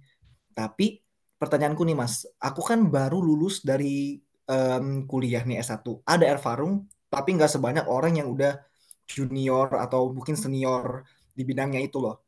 Sebenarnya itu cukup masuk akal gak sih kalau aku ngincernya salary atau malah mungkin untuk fresh graduate mendingan aku kejarnya itu yang lain dulu, personal growth atau mungkin work atmosphere atau sebaiknya yang lain mungkin. Itu pertanyaanku Mas. Thank you. Iya. Ya, terima kasih Randy. Yang pertanyaan tentang gaji yang pertama, lagi-lagi kita harus tahu ya, kita mau ke arah mana apa menjadi skala prioritas. Kalau skala prioritas kita ternyata salary, artinya gaji, maka kita harus mencari tempat pekerjaan atau tempat karir ke depan yang menawarkan salary yang tinggi. Tapi pertanyaan adalah, saya sebagai seorang fresh graduate yang punya pengalaman 1-2 tahun, apakah bisa saya mendapatkan gaji yang tinggi? Tentu jawabannya bisa, tergantung di mana kita bekerja. Pasti kalau di dunia mekatronik, perusahaan manufacturing mesin yang established akan memberikan atau akan menawarkan gaji yang lebih besar daripada yang sifatnya menengah ya, artinya yang middle standard gitu ya. Dan yang kedua, bisa jadi ternyata kita harus berubah posisi keluar dari dunia mekatronik dan masuk ke dunia banking atau ke dunia consulting atau ke dunia yang lain yang menawarkan salary yang lebih tinggi. Kalau memang ternyata ende kita lihat ternyata salary yang ditawarkan ke kita kurang gitu. Jadi harus mencari Nah, sekarang pertanyaannya adalah, nah bagaimana bisa dengan kapabilitas yang saya miliki sebagai seorang mechatroniker untuk masuk ke dunia banking. Nah, ini yang harus dibuat dalam planning is the key yang akan kita bahas. Oke, Ihsan terakhir. Halo Mas, selamat sore. Ya. Saya Ihsan dari background sedikit mahasiswa master sekarang, sedang nulis tesis, udah mau selesai insya Allah. Jadi yang mau saya tanyain sih lebih ke ini sih ada nggak sih Mas Dimas punya pengalaman gitu yang dimana kita udah nentuin nih prioritas kita A, B, C, D, E atau A, B gitu. Terus kita harus berkompromi gitu dengan si prioritas kita itu. Misalkan kita punya limitasi-limitasi tertentu gitu. Misalkan kita which is kita bukan orang native speaker di sini gitu. Mungkin bahasa atau limitation yang lain mungkin kayak pengalaman kerja gitu atau yang lain gitu. Jadi mungkin Mas Dimas punya pengalaman di situ atau punya teman yang mengalami itu dan gimana caranya yang terbaik untuk menangani itu sih. Oke, baik. Terima kasih, Ihsan. Ada 2 steps ya menurut saya. Step yang pertama adalah reprioritizing. Jadi ya, kalau memang ternyata dari prioritas yang kita set ternyata tidak sesuai dengan kemampuan yang kita miliki, ya. Misalkan tadi masalah salary, sementara kita baru fresh graduate, atau misalkan ternyata kita adalah seorang yang benar-benar on the ground, ya. Artinya yang harus atau memiliki pengalaman yang harus berada physically 24 jam standby dan lain-lain, maka bisa jadi pekerjaan-pekerjaan yang memberikan work life balance itu sulit untuk kita miliki. Maka yang step pertama adalah reprioritizing gitu ya. Kita lihat lagi kira-kira apa prioritas kita yang menurut kita paling penting atau apa hal-hal yang bisa kita kompromikan. Dan yang kedua, mungkin yang berikutnya Daniel, nanti kita akan ada sesi tanya jawab yang lain karena waktunya sudah sangat terbatas. Kita move aja ke yang berikutnya, ke masalah planning is the key, karena ini adalah jawaban dari yang Ihsan tanyakan dan juga yang tadi ditanyakan dari teman kita yang lain ya. Nah, di sini kalau ternyata yang kita miliki atau yang kita inginkan belum memenuhi apa yang kita miliki sekarang, maka kita harus membuat roadmap, ya. Jadi bayangkan seperti ini, bayangkan teman-teman itu punya dua sumbu, ya, ada sumbu upsilon, ada sumbu y, ada sumbu x gitu, ya. Katakanlah keadaan atau misalkan posisi teman-teman saat ini tuh berada pada daerah sini, ya. Katakanlah misalkan dia secara secara katakanlah misalkan sumbu x-nya adalah eh, capability gitu, ya. Sumbu upsilonnya misalkan apa ya? Misalkan experience gitu, ya. Misalkan sumbu X-nya adalah kapabilitas kita dan sumbu Y-nya misalkan adalah pengalaman kita. Kalau misalkan kita sudah membuat skala prioritas, maka kita bisa memap diri kita tuh berada pada posisi yang mana. Dia di koordinat berapa. Katakanlah kita berada pada koordinat X1, Y1 gitu, ya, di sini. Sementara Ihsan dan yang lain punya cita-cita gitu, ya, punya keinginan ke depan. Kita pengen yang seperti ini, seperti ini, seperti ini. Maka buat map tersebut gitu, ya. Artinya dilihat kira-kira ke depan itu kita mau berada pada koordinat yang mana? Katakanlah dengan koordinat X10, Y12. Nah, dari sini kita melihat ada gap, ya. Kita lihat ada gap. Ada yang keinginan kita ada di atas sini, sementara kita sekarang masih di sini, ya kan? Maka kita lihat masih ada gap di sini. Nah, maka itu close the gaps. Kita harus buat strategi bagaimana kita bisa closing the gap supaya kita bisa masuk ke dalam cita-cita kita di atas. Contoh, masalah bahasa. Kalau ternyata to be kita adalah pekerjaan yang mengharuskan kita menguasai bahasa Jerman. Sementara kita saat ini adalah posisinya belum bisa bahasa Jerman. Maka setelah melakukan reprioritizing, ya, setelah kita membuat prioritas, ternyata nggak ada lagi, nggak bisa saya ubah lagi, saya tetap ingin meraih cita-cita saya yang itu.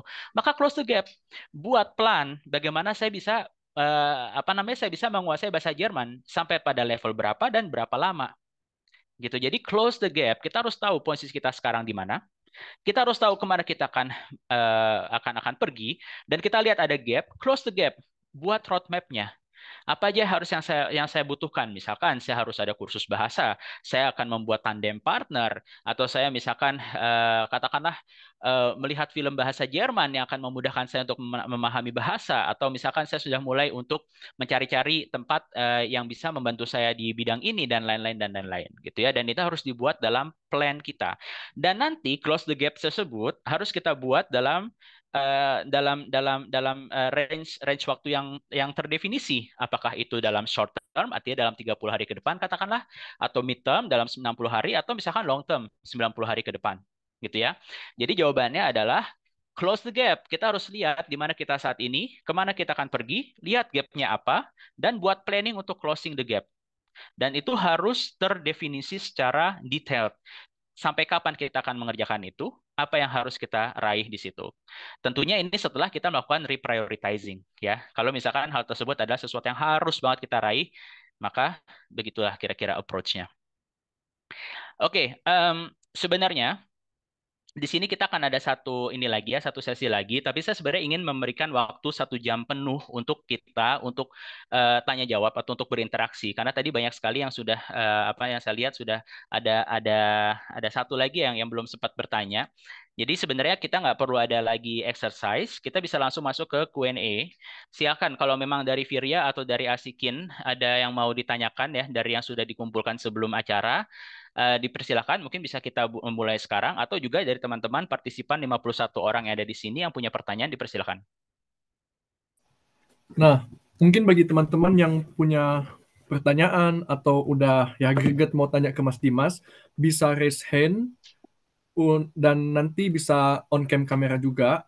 Atau kalau sekarang kayak masih belum ada, kita juga bisa ke sesi Q&A juga, tapi dari Google Form. Jadi teman-teman yang udah isi Google Form itu, kita udah salin beberapa pertanyaan, kita akan tanyakan ke Mas Dimas, dan ya, nanti kalau seandainya setelah itu ada yang mau bertanya, tinggal resen aja. Seperti tadi, kayaknya Mas Daniel Torres mau bertanya juga kan tadi kan?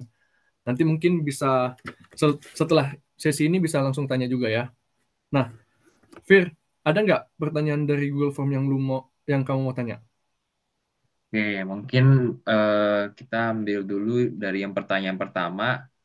Ada pertanyaannya ini tentang culture, work culture. Apa budaya kerja biasanya yang tipis dilakukan oleh orang-orang Indonesia, tapi maksudnya itu kurang cocok di dunia kerja di Jerman? Itu nomor satu pertanyaannya, Mas. Oke, ya, makasih. Virya, yang saya amati ya dari saya sendiri dan juga dari teman-teman yang sudah masuk ke dunia profesional dan mungkin bisa divalidasi ya dari teman-teman yang sudah ada di sini, 49 orang partisipan yang ada di sini, adalah kita masih memiliki kelemahan di masalah kepercayaan diri. Ya, kita masih belum mau untuk proaktif. Contoh dalam diskusi-diskusi, dalam memberikan ide-ide. Saya kurang tahu apa root cause dari masalah ini. Apakah ini karena masalah bahasa? Apakah ini dari masalah lack of knowledge? Atau apa? Gitu ya. Yang mungkin bisa saya tarik kesimpulan, mungkin ini adalah salah satu yang turun-temurun gitu ya, yang turun-temurun masuk ke dalam genetik kita gitu. Karena di dunia genetik itu apa yang kita alami di masa lalu dari pendahulu kita, dari environment masa lalu, itu bisa terturunkan sampai saat ini ke kita gitu ya. Mungkin kita punya trauma penjajahan, maka itu kita menjadi inferior dan lain-lain sehingga ketika kita masuk ke dalam dunia kerja khususnya di Jerman, kita masih belum bisa memberikan yang terbaik dari kita. In terms of kita lebih ke arah Zurückhalten. Saya kurang tahu ya apa namanya terms yang pas untuk kata Zurückhalten. Artinya kita lebih apa namanya lebih lebih step back gitu ya, lebih Malu-malu pasif gitu ya. gitu ya, lebih malu-malu, lebih nggak percaya diri, lebih step back ya, terutama di dalam masalah diskusi, misalkan ada diskusi dan lain-lain gitu, kita masih memiliki hal tersebut. Padahal dari sisi bahasa, misalkan kita sudah memahami dari sisi keilmuan kita sudah memahami, tapi yang hal seperti ini yang sering saya lihat banyak terjadi di teman-teman kita, apa namanya khususnya di komunitas teman-teman Indonesia, gitu ya. Nah, ini harus harus kita cari jalan keluarnya, gitu. Kenapa kita berada pada posisi tersebut? Karena apa namanya ya jelas kita tidak akan memberikan yang terbaik buat kita apabila kita berada di posisi itu. Oke, lanjut boleh yang Baik. berikutnya. Nah, pertanyaan kedua ini ada, oh ya, menurut Mas Dimas nih, ada nggak kesulitan atau hambatan untuk orang Indonesia atau mungkin Auslander yang mau mendapatkan kayak promosi sampai ke top manager role? Ya kayak ya seperti yang kita tahu, Mas Dimas kan udah jadi senior manager di EY. Ada nggak kira-kira kayak hambatan atau tips and triknya gitu? Oke. Saya pertama sedikit satu yang sebelum saya sampaikan terakhir terkait dengan apa namanya kita di dalam dunia kerja gitu ya, kita lebih lebih Zurückhalten gitu ya. Sebenarnya kita bisa siasati, kita memang harus yang kita perlukan adalah membangun branding. Ya, saya apa namanya memakai istilah B3 gitu ya, BBB ya. Build your branding and broadcast. Jadi kita di sini masing-masing dari kita di dunia kerja untuk karir, untuk masalah promosi dan lain-lain gitu ya, kita harus membangun branding. Kita ini mau dikenal sebagai siapa? Kalau misalkan kita apa namanya rekan-rekan kerja kita eh, mendengar nama Virya, maka mereka sudah tahu oh Virya ini dia adalah kontak person buat saya kalau saya mau bertanya tentang Excel misalkan atau saya mau bertanya tentang apa namanya tentang masalah proses A, proses B gitu. Karena saya harus membangun branding itu. Jadi yang diperlukan dalam dunia karir adalah kita harus build our branding, membangun branding kita. Kita mau dikenal sebagai orang yang seperti apa. Dan membangun branding ini nggak mudah, gitu ya. Kita harus tahu dulu kekuatan kita di mana, dan kita harus punya strategi bagaimana kita membangun branding. Misalkan nanti kalau misalkan ada diskusi-diskusi, kita harus persiapan, ya. Kalau kita nanti ada rapat internal perusahaan, dan kita ingin sudah mulai ngomong di situ gitu ya nggak pede dan lain-lain kita harus persiapan sebelum rapat kita harus tahu dulu agendanya apa yang akan dibahas dan kira-kira di mana saya bisa berkontribusi kalau perlu latihan di depan cermin latihan bicara supaya nanti ketika bicara kita pede nggak kagok karena kalau sudah kita mulai sekali kedepannya akan lebih enak gitu ya. Dan kita sudah harus mulai branding sebelum kita bicara masalah promosi. Sebelum kita bisa bicara masalah kenaikan posisi, kita harus bangun branding. Dan yang kedua, broadcast. Nggak hanya penting kita build branding, tapi kita nggak broadcast.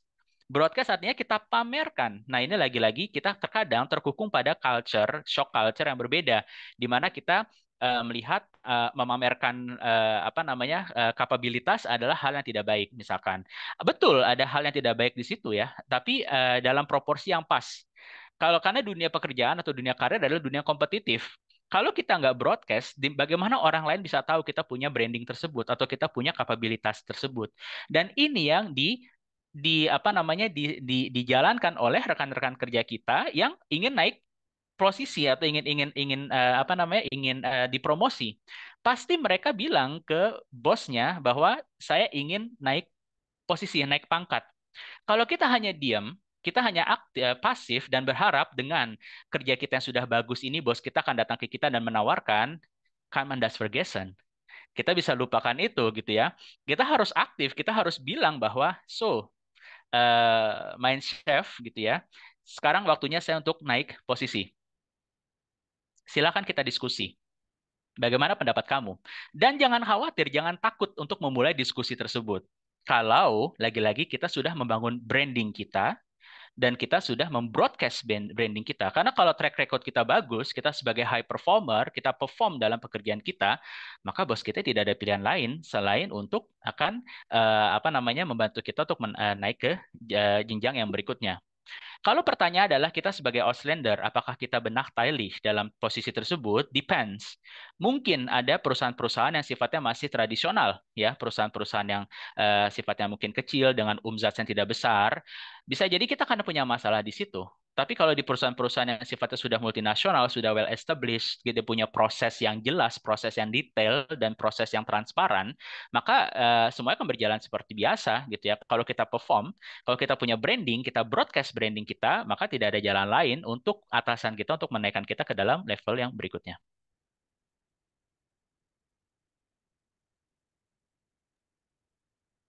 Oke, terima kasih Mas Dimas atas jawabannya. Kita ada pertanyaan lagi nih untuk yang ketiga.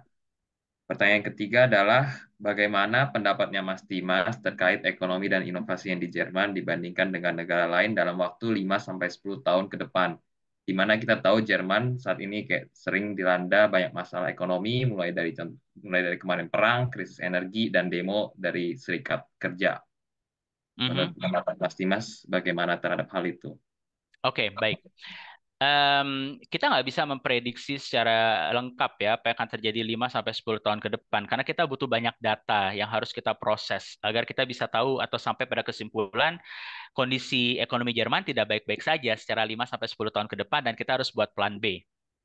Tapi yang bisa kita kerjakan sekarang adalah berupaya seagil mungkin, berupaya se-resilience mungkin dalam menghadapi dunia yang serba tidak menentu ini.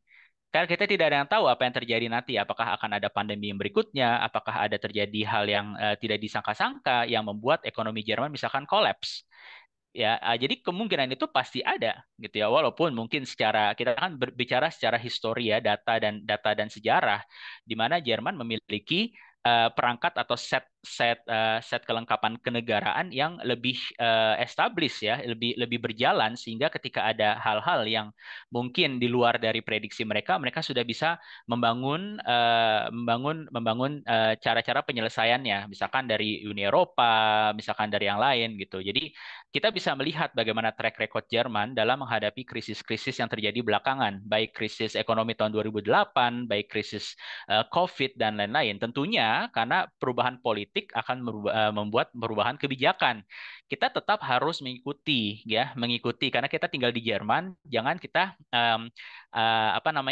tidak peduli dengan kondisi keadaan yang ada di sini. Kita harus tetap ikuti sehingga kita mendapatkan data dan informasi agar kita tahu bagaimana ke depan kita harus bertindak gitu ya. Cuman kalau dari historical data tidak ada masalah untuk 5-10 tahun ke depan, tapi who knows? Nah, yang kedua yang harus kita siapkan adalah diri kita sendiri. Bagaimana kita siap menghadapi perubahan total tersebut. Kalau misalkan ke depan ternyata terjadi hal yang apa mengacak-acak resilience, maka kita harus tahu kira-kira bidang apa yang tidak akan apa namanya terkena dampak atau impact-nya, sehingga kita masih bisa survive dalam hidup kita ke depan. Gitu ya. Oke, makasih Mas atas jawabannya. Nah, setelah ini sebenarnya kita masih punya banyak pertanyaan lagi nih dari Google Form. Tapi dari para pendengar ini ada nggak yang mau tanya langsung ke Mas Dimasnya? Seperti tadi itu ada Daniel Torres Manurung, tadi ada mau raise hand, mungkin masih mau nanya sekarang. Kalau mau nanya bisa langsung tanyakan langsung ke Mas Dimasnya. Iya, halo Mas Dimas. Iya, halo Daniel. Mau nanya nih Bang. Saya kan umur 31 tahun nih Bang. Rencana kan mau apa S2 di Jerman. Tapi saya masih bingung jurusannya mengenai S2-nya karena tadi informatika kan apa agak lama lah. Tapi saya tertarik di dunia pertanian di sana Bang. Kalau mau abang nggak umur 31 tahun belum pernah kerja di Jerman, jadi petani di Jerman itu di perusahaan pertanian lah Bang. Kira-kira bisa nggak itu Bang? Oke, eh saya nggak bisa bilang bisa atau nggak bisa ya. Kalau jawaban saya pasti bisa gitu ya. Tapi lagi-lagi nanti tergantung dari bagaimana kesiapan kita gitu. Kalau misalkan Daniel ingin melanjutkan karir di dunia pertanian di Jerman, maka Daniel harus tahu apa yang dibutuhkan untuk menjadi petani di Jerman. Apa aja skill-skill yang dibutuhkan untuk datang ke sana? Siapa kontak yang harus kita datangi? Apa saja informasi yang kita butuhkan? Kita sudah harus buat semua itu dalam dalam roadmap kita. Jadi kita jalankan satu persatu sampai kita mendapatkan apa yang kita inginkan gitu. Artinya saya nggak akan bisa bilang itu nggak mungkin gitu ya. Itu nggak mungkin karena 31 tahun dan saya nggak melihat itu ada korelasi ya antara usia dengan ingin memulai sebuah karir di sebuah sektor tertentu. Menurut saya bisa-bisa saja. Cuman memang dari kitanya memang harus mulai gitu ya. Kita harus mulai untuk mengusahakan apa informasi yang kita butuhkan. Kepada siapa saya mendapatkan informasi tersebut? Apa saja requirements atau skill yang dibutuhkan? Punya nggak saya dengan itu semua? Dan kalau nggak punya, apa ya langkah-langkah kita untuk close the gap tadi? Oke. Baik, yang berikutnya Hibatul. Silakan. Baik, terima kasih Mas Dimas atas waktunya sore ini. Saya Wafi. Di sini saya ada sedikit pertanyaan tentang apakah cara berpikir yang berbeda gitu ya antara academician dan orang yang bekerja di industri. Tadi saya sudah mendengar apa track recordnya Mas Dimas yang sudah lama di dunia akademik, terus memutuskan untuk pindah ke consulting yaitu industri. Nah, dari sini saya ingin bertanya, apakah ada cara berpikir yang secara fundamental tuh sangat berbeda antara academician dan industri ini? Dan kalau memang ada, bagaimana cara kita beradaptasi di situ? Itu saja. Oke, baik, Wafi. Yang saya lihat sebenarnya tidak ada perbedaan cara berpikir ya. Semuanya sama, baik kita berada di dunia startup, di dunia industri, dunia saintis. Yang berbeda adalah mungkin fokusnya gitu ya, fokus yang dikerjakan. Tentu kalau kita bicara soal industri IT, nggak bisa kita samakan dengan FMCG ya, dengan industri yang berbeda, dengan industri yang tadi ada industri rokok dan lain-lain gitu. Pasti fokusnya akan berbeda, pasti kualifikasi orang-orang juga berbeda di situ. Jadi lagi-lagi ya kita harus tahu kita mau compare apa gitu ya. Kita harus mengcompare perusahaan apa dengan perusahaan apa. Jadi kalau dari sisi cara berpikir, saya rasa tidak ada perbedaan dan saya rasa yang menjadi prioritas tetap sama gitu ya. Kalau kita ingin sukses dalam karir kita, maka kita harus menjadi top performer.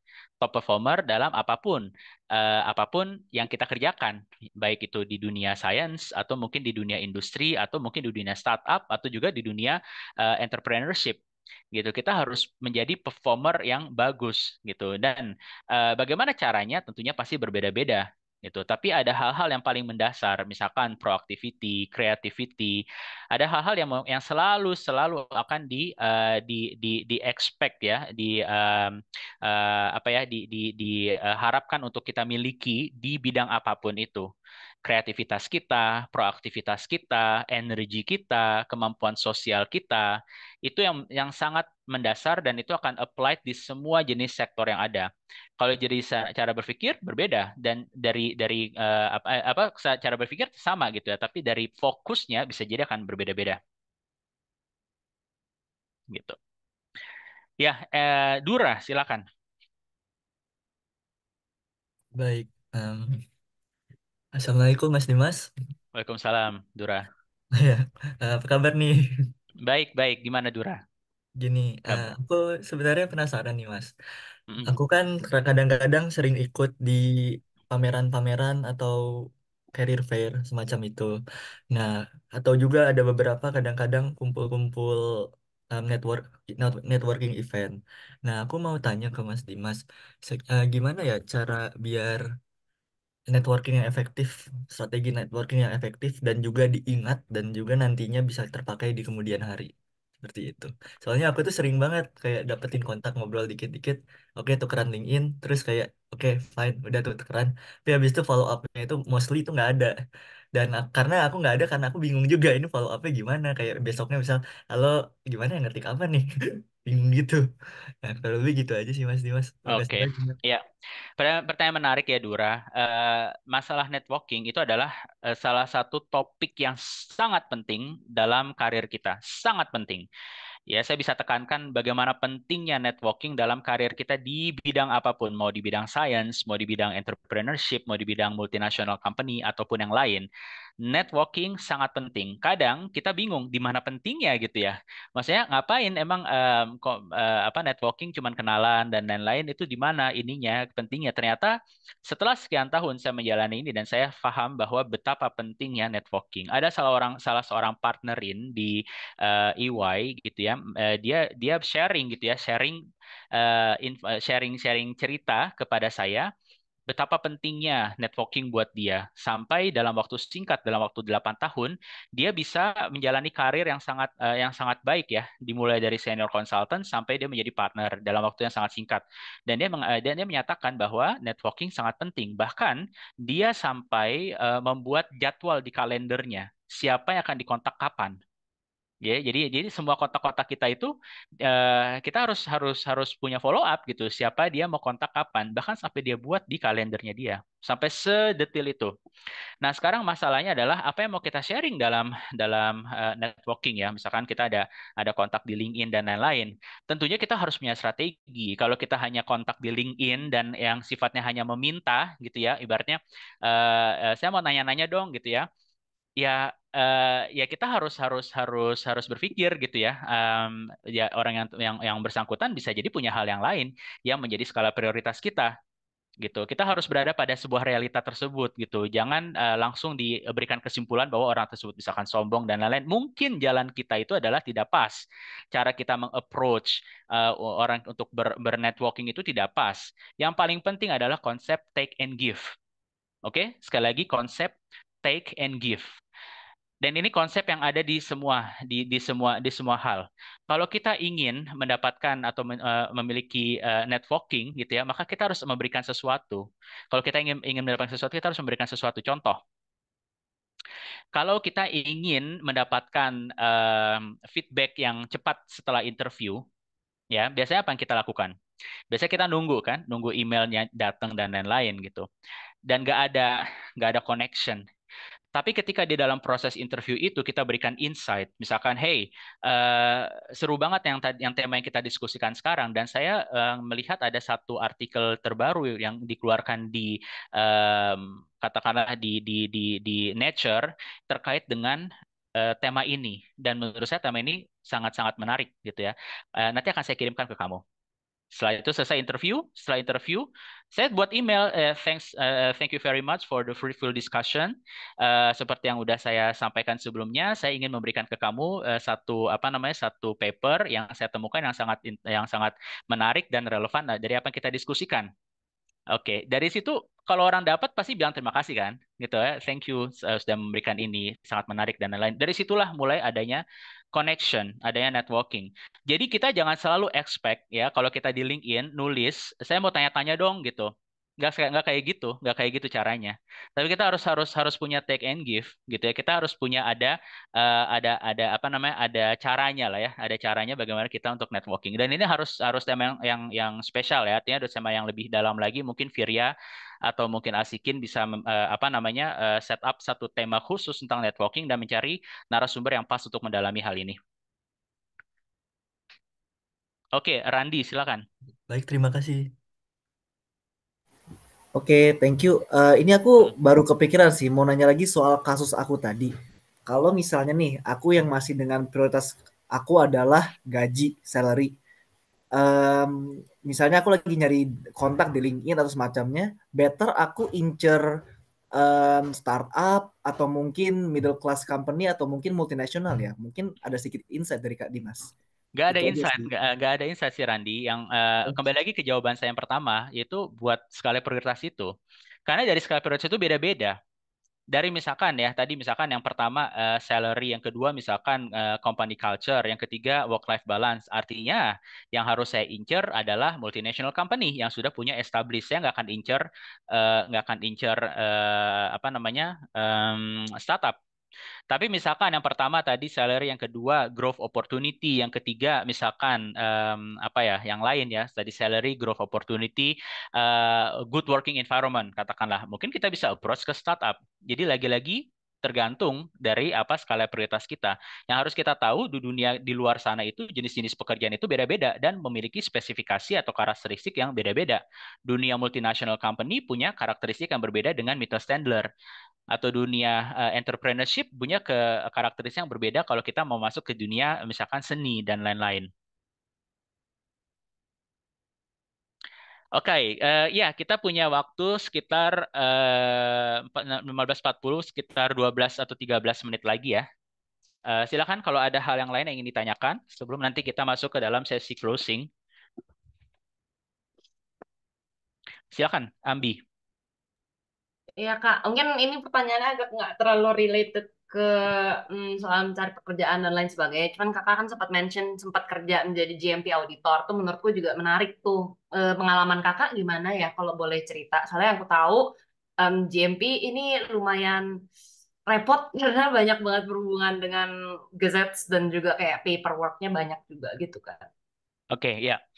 Yang pertama, skill yang kita punya tentang GMP itu sangat-sangat membantu kita untuk masuk ke dalam dunia karir yang lain. Entah mau masuk ke dunia industri atau misalkan mau masuk ke dunia consulting misalkan, karena apa namanya, knowledge tentang GMP itu adalah knowledge yang nggak semua orang punya. Mungkin korelasinya ke teman-teman yang lain bisa jadi yang sama ya. Ada misalkan knowledge di SAP atau knowledge di sebuah production system tertentu misalkan, atau knowledge di apa namanya di artificial intelligence dan lain-lain. Jadi masing-masing jenis pekerjaan itu punya ada satu knowledge yang kalau kita punya itu kita dapat lah ya. Ibaratnya kita mau ke depan mau seperti apa itu bisa gitu. Nah, jadi nggak ada masalah kalau kita pengen masuk ke dunia GMP ya, mendalami di situ. Yang kedua masalah auditor atau inspektor. Nah, pekerjaan auditor dan inspektor itu pekerjaan yang banyak ini ya, banyak bepergian. Kalau suka dengan bepergian tidak ada masalah gitu, karena kita pasti harus mengunjungi company satu ke company yang lain dan apa namanya mengunjungi premis mereka, melihat production mereka, bahkan juga sampai melihat dokumen-dokumen mereka. Dan akhirnya kita apa namanya bisa menyimpulkan apakah mereka compliance atau nggak compliance ya. Jadi kita akan banyak traveling. Yang ketiga kita membutuhkan data apa namanya kemampuan analisis ya, kemampuan detail ya, mencari, kan namanya juga audit ya, inspeksi, kita mencari kesalahan ya, mencari apa-apa yang nggak compliance dan lain-lain gitu. Jadi ada beberapa skill-skill seorang auditor yang ada di dalam ISO 19011. Mungkin bisa dilihat di situ apa aja requirements yang dibutuhkan sebagai seorang auditor. Dan auditor nggak harus GMP ya, ada juga auditor IT, ada juga auditor apa namanya, misalkan environment gitu ya dan lain-lain, atau quality management system. Tapi ada spesifikasi apa yang harus dibutuhkan oleh seorang auditor, dan juga kita harus memahami kontennya. Yang ketiga kita harus tahu bagaimana kerjaan seorang auditor, karena kita harus banyak membuat report, kita harus banyak traveling dan lain-lain. Oke, kasih Kak. Yep. Silakan kalau ada yang lain. Kita masih punya 10 menit. Kita masih ada pertanyaan juga yang dari Google Form. Mungkin kita Ya, sembari menunggu yang resen boleh ditanyakan juga. Um, Mungkin dari Asikin boleh dipaparkan pertanyaannya. Nah, Satu untuk dulu. aku kasih pertanyaan dulu satu ya. Nah, ya. dari Google Form ini ada juga nih yang menarik juga. Jadi dilihat dari presentasinya, ternyata banyak juga maksudnya orang Indonesia yang masih di Indonesia banyak yang menanyakan apakah kalau kita yang berada di sini mau bekerja di Jerman, bisakah kita pakai bahasa Inggris aja atau harus pakai bahasa Jerman gitu? Nah, gitu Kak. Maksudnya kan dari masnya sendiri kan udah punya banyak pengalaman sampai multinasional lah. Jadi kayak kira-kira dari Mitarbeiter di sana semuanya pakai bahasa Jerman atau ada yang pakai bahasa Inggris atau gimana, Kak? Oke, Makasih. ya. Ya, baik, makasih. Oke, official language kita di EY itu Inggris gitu ya. Jadi banyak juga beberapa beberapa kolega yang dia hanya bisa bahasa Inggris. Tapi saya bisa sampaikan bahwa eh, karir mereka tidak bisa berkembang kalau tidak punya kemampuan bahasa Jerman. Kenapa? Karena pangsa pasar kita, market kita tetap market lokal banyak ya, market lokal. Jadi perusahaan-perusahaan Jerman dan perusahaan Jerman itu tidak bisa disamakan dengan negara-negara lain. Ada negara-negara yang sifatnya lebih tradisional ya, seperti Jerman, Prancis dan lain-lain ya. Mungkin nggak bisa kita samakan untuk dengan Belanda, Swedia atau Denmark yang memiliki apa ya lebih open ya terhadap terhadap bahasa asing yang lain gitu. Artinya apa? Kalau mereka tidak bisa bahasa Jerman dan tidak bisa ditempatkan di proyek yang sifatnya lokal, ya dia harus menunggu adanya proyek yang pas buat mereka. Dan artinya utilization-nya akan rendah dan kesempatan karirnya tentu lebih terbatas gitu. Dan saya selalu sampaikan kepada peers atau apa namanya kepada staff di EY yang tidak bisa bahasa Jerman agar untuk apa namanya belajar bahasa Jerman. Dan di EY sendiri kita memberikan dana yang sangat besar ya, cukup besar untuk upgrading qualification untuk language. Jadi sampai mendapatkan 4.600 euro untuk belajar bahasa. Jadi untuk yang skala multinasional ya tentu ini lebih enak gitu ya karena punya kesempatan untuk bisa dapat kualifikasi tambahan gitu. Tapi saya sangat sarankan untuk yang ingin bekerja di Jerman harus bisa belajar atau harus bisa bahasa Jerman karena nanti akan kesulitan juga untuk kehidupan sehari-hari. Ya mau belanja, mau ngapain ya, mau beli donor atau apa ya harus pakai bahasa Jerman. Jadi kalau kita mau tinggal di sebuah tempat yang kita ingin berada di situ secara menyeluruh, kita harus bisa bahasanya menurut saya. Oke, makasih Mas. Nah, sekarang ini ada dua orang nih yang mau yang raise hand. Ada Aulia dengan Riana. Silahkan dari Aulia dulu lah ya. Silahkan Aulia. Ya, Mas Dimas, makasih untuk sharingnya. Mau tanya nih, tadi kan dari tadi sharing tentang planning your future gitu kan. Tapi di saat yang sama juga kita tahu kalau external condition itu selalu berubah gitu. Nah, Hmm. gimana kita menanggapi kalau misalnya apa yang udah kita rencanakan dan apa yang terjadi kepada diri kita tuh konflik. Jadi ya ada sesuatu yang tidak diharapkan yang benar-benar kita nggak kebayang gitu. Itu gimana cara kita menanggapinya? Ya, makasih. Mas Baik, Dimas. ya. Ya, terima kasih Aulia. Dan yang jelas memang kita harus punya tadi ya dua hal ya. Kita harus siap untuk membuat apa namanya repriorisasi dari prioritas kita sesuai dengan apa yang tadi saya sampaikan di awal bahwa kehidupan ini ke depan itu unpredictable. Ya, kita bisa lihat sendiri beberapa perkembangan di beberapa tahun terakhir sangat-sangat unpredictable dan juga mempengaruhi market di sini. Tadi udah banyak yang sharing ya, lebih sedikitnya apa namanya off track gitu dan lebih sedikitnya tech industri misalkan banyak mengalami permasalahan dan lain-lain gitu. Padahal tech industri adalah industri yang booming belum lama gitu ya beberapa beberapa tahun sebelumnya itu tech industri sangat-sangat booming. Namun kenapa sekarang tech industri mendapatkan masalah? Karena banyak hal-hal parameter-parameter yang unpredictable. Maka yang harus kita miliki adalah dua hal. Yang pertama kita harus memiliki kesiapan untuk membuat perubahan. Ya, jadi kita harus buat change management di dalam diri kita sendiri. Kita harus siap untuk merubah prioritas dan kita harus siap untuk apa namanya untuk pragmatis gitu ya menentukan jalan yang pragmatis. Yang kedua kita harus siapkan diri kita maka ketika kita ada perubahan-perubahan tersebut, kita lebih fleksibel ke depan. Misalkan dari sekarang kita sudah harus melihat kira-kira apa skill yang kita butuhkan, yang harus kita miliki saat ini, supaya ketika ada perubahan kita tetap bisa survive. gitu. Jadi jangan jangan sampai kita mentok ya dari plan yang sudah kita buat, ternyata ada perubahan, kita mentok di situ terus, ya enggak. Harus kita bisa berubah. Kita harus buat skala prioritas yang berbeda, buat planning yang berbeda, dan juga siapkan diri kita sendiri dalam melakukan perubahan tersebut. Terima kasih, Mas. Ya, sama-sama. Yang berikutnya Rian ya, atau Arif yang duluan. Rian duluan, boleh? Mungkin Ya, Rian boleh. langsung on cam dan tanya. Ya, pertama terima kasih Kak Dimas untuk presentasinya. Saya ingin menanyakan sesuatu yang menurut saya lumayan general. Jadi saya sekarang lagi mengerjakan S2, tesis S2 saya, dan saya ingin melakukan S3 di masa depan.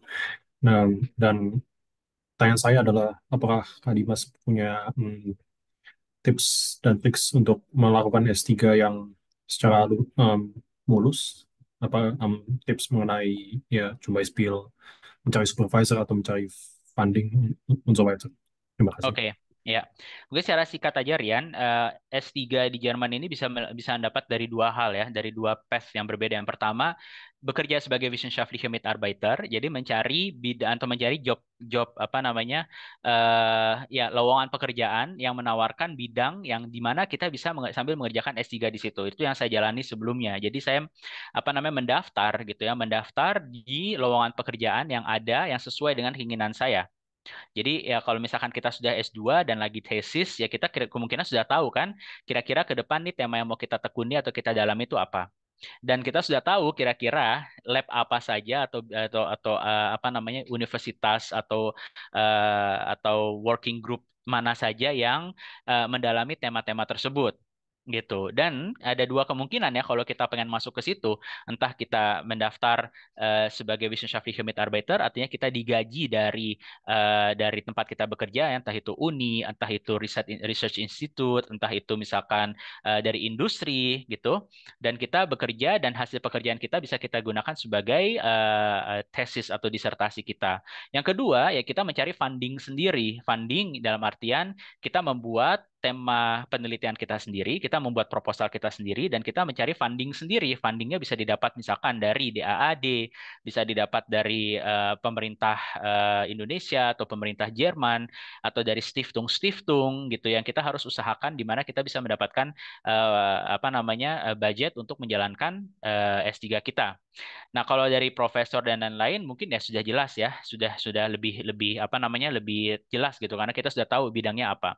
Yang mau saya sharing di sini ya, dan ini fun fact bahwa pekerjaan sebagai konsultan itu kan banyak orang melihat ini work life balance itu amburadul gitu ya karena memang benar artinya ya kita akan ada banyak long hours gitu ya tapi kalau kita suka nggak ada masalah tapi saya bisa bilang bahwa pekerjaan sebagai researcher ya sebagai PhD students buat saya itu lebih parah daripada konsultan.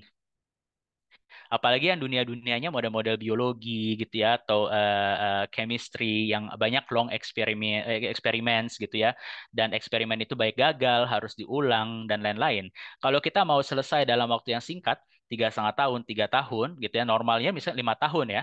Tapi kalau kita mau dalam waktu singkat maka effort harus kita berikan harus lebih banyak dan pengalaman saya ya memang akan lebih banyak stay di lab sampai 12 dan 15 jam per hari gitu. Jadi benar-benar membutuhkan ketekunan, membutuhkan apa namanya dedikasi dan juga support dari keluarga kita gitu. Karena ya bagaimana mungkin kita bisa mendapatkan atau menjalankan itu tanpa support ya. 15 jam kita per hari kita dedikasikan di lab plus Sabtu Minggu dan tidak ada waktu liburan. Tapi tujuan kita adalah kita ingin menyelesaikan hal tersebut secepat mungkin gitu. Dan banyak faktor-faktor lain. Contoh misalkan faktor support. Jadi ketika kita menjalani apa namanya menjalani penelitian, kita harus bisa membangun komunikasi dan secara apa kapabilitas sosial dengan orang lain, dengan saintis yang lain, dengan grup yang lain, karena kita harus ada pertukaran ide di situ ya, pertukaran diskusi dan lain-lain. Karena kan yang namanya dunia saintis itu semua yang hasil kita itu akan di-challenge. Benar nggak nih? Karena kalau salah-salah ya kita membuahkan sebuah ilmu baru yang ternyata nggak benar gitu. Jadi kita harus punya banyak supporting system dari tempat kita juga yang tempat kita untuk menjalani itu. Gitu kurang lebih. Oke, berikutnya Arif ya. Iya, selamat sore Mas Dimas. Selamat sore juga teman-teman semuanya. Saya ingin nanya nih Mas, kebetulan saya bentar lagi akan masuk ke dunia kerja gitu. Saya udah lulus master. Terus kalau ngomong career journey atau career path gitu, kita juga bisa ngomong long term. Soalnya usia pensiun di sini jauh lebih tinggi dibandingin di Indonesia. Itu kalau misalnya saya masuk dunia kerja umur 25, saya pensiun umur 67, bakal ada 42 tahun nih karir saya.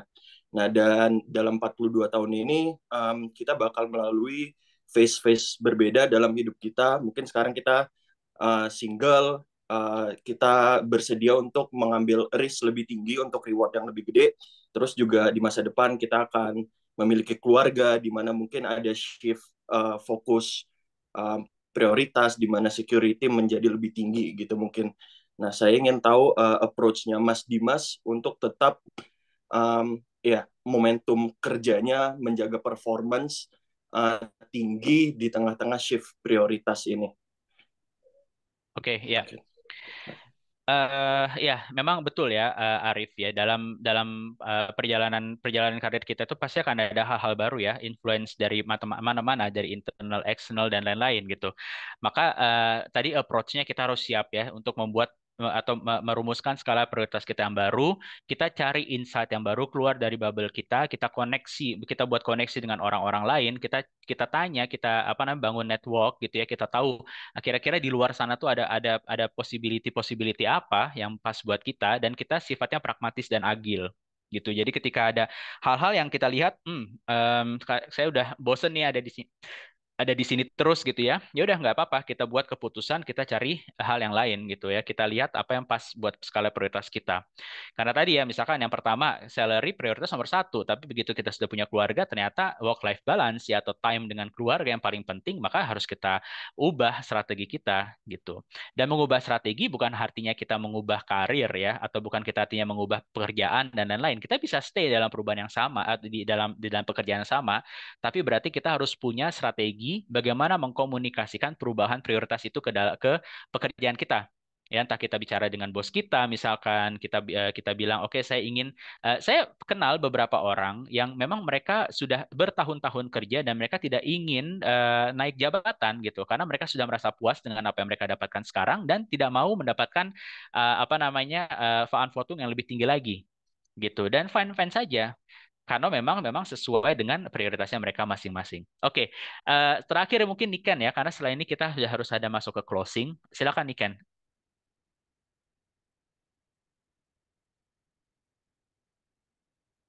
Iya, halo.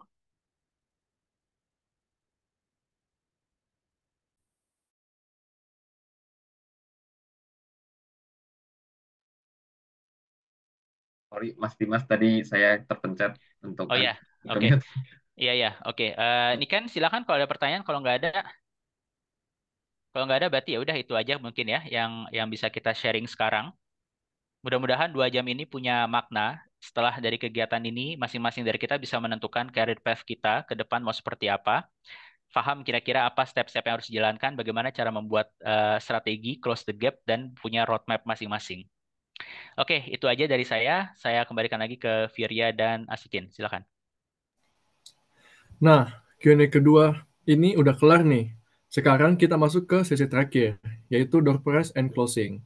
Nah, untuk sesi door prize ini, kita punya satu buah door prize berupa merchandise dari PPIJ, satu buah kaos, bagi satu orang yang beruntung. Nah, seseorang ini diharapkan bisa nge-sharing dong pengalamannya selama ya kurang lebih 2 jam ini. Apa sih yang dia dapetin di webinar hari ini?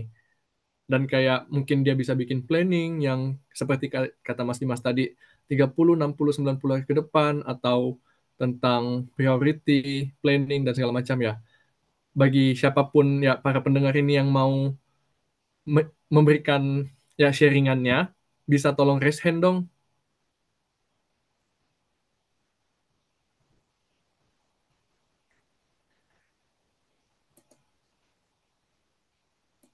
Yuk, siapa ada yang berminat sharing sharing singkat juga nggak apa-apa kayak eh, dan mungkin feedback terhadap acara juga boleh.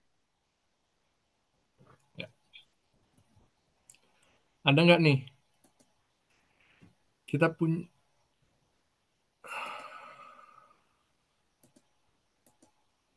Nah, ini ada nih, ada yang satu raise hand nih, Fir. Oh, yang mana nih? Yang Oh, dipilih? ada. Yang Yang pertama pertama tadi dulu lah siapa? ya, Yang Angelina pertama ya. Mulia. Bisa tolong on cam dengan kasih tahu Okay. ini? Ya. Okay, maaf. Ya.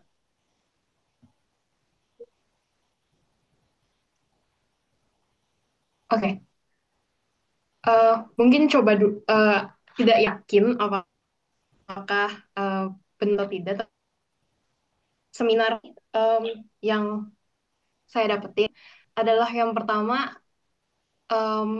kalau menurut Mas Dimas, itu adalah planning. Dari planning itu kita harus bisa prioritize dulu, dan kita harus tetap stay flexible, stay realistic, dengan cara kita, walaupun kita udah prioritize apa yang kita mau, kalau misalnya kita punya profile does not kita mau, kita harus bisa reprioritize and see what we can do to close the gap between what we want we have.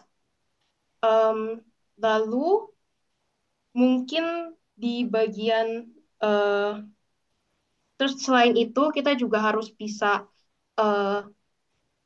kita harus tetap resilient, kita harus coba terus. Also networking important, but di networking ini kita juga harus leave a good impression.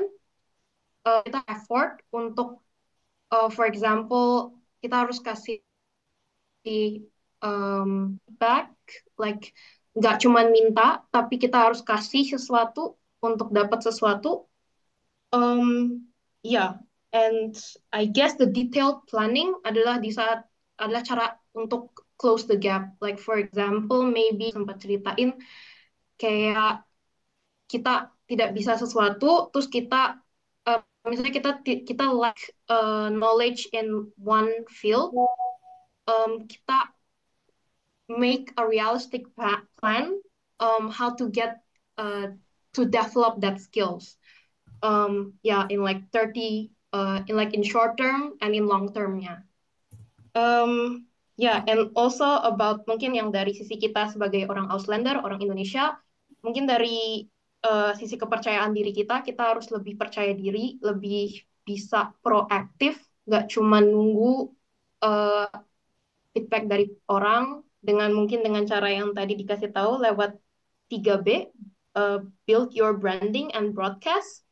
Kita harus lebih berani untuk memulai diskusi, harus bisa berstrategi, dan bikin track record yang bagus untuk bisa jadi bahan kompromi, bisa jadi bahan Überlegung di saat kita minta atau kita mau mendapatkan promosi, kita harus punya track record yang bagus supaya bisa di Überlegung sama chef kita. Yeah, I think itu aja sih, dan itu cukup bagus karena personally I masih kuliah di semester 3, tapi emang lagi mencari working student position yang mungkin bisa develop myself.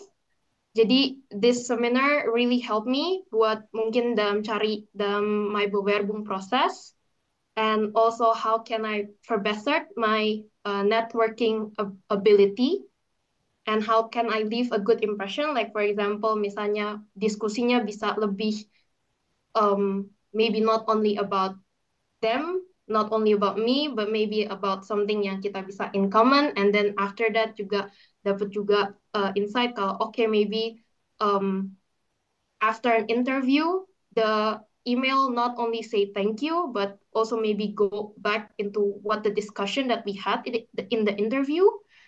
Jadi itu sangat membantu. Thank you banget Mas Dimas for the insight, for everything. Yeah, thank you. That's it. Ya, Hopefully it was good. ya, makasih Angelina. Nah, sekarang ini tadi kan ada Josephine juga ya, kalau nggak salah. Josephine mau sharing juga nggak? Nah, nanti kalau seandainya, karena kita hanya punya satu door prize ini, nanti kita biarkan Mas Dimas aja yang decide lah untuk siapa yang lebih oke dan segala macam. Kalau Josephine-nya mau, boleh tolong on cam dan ini dong, bagi pengalamannya.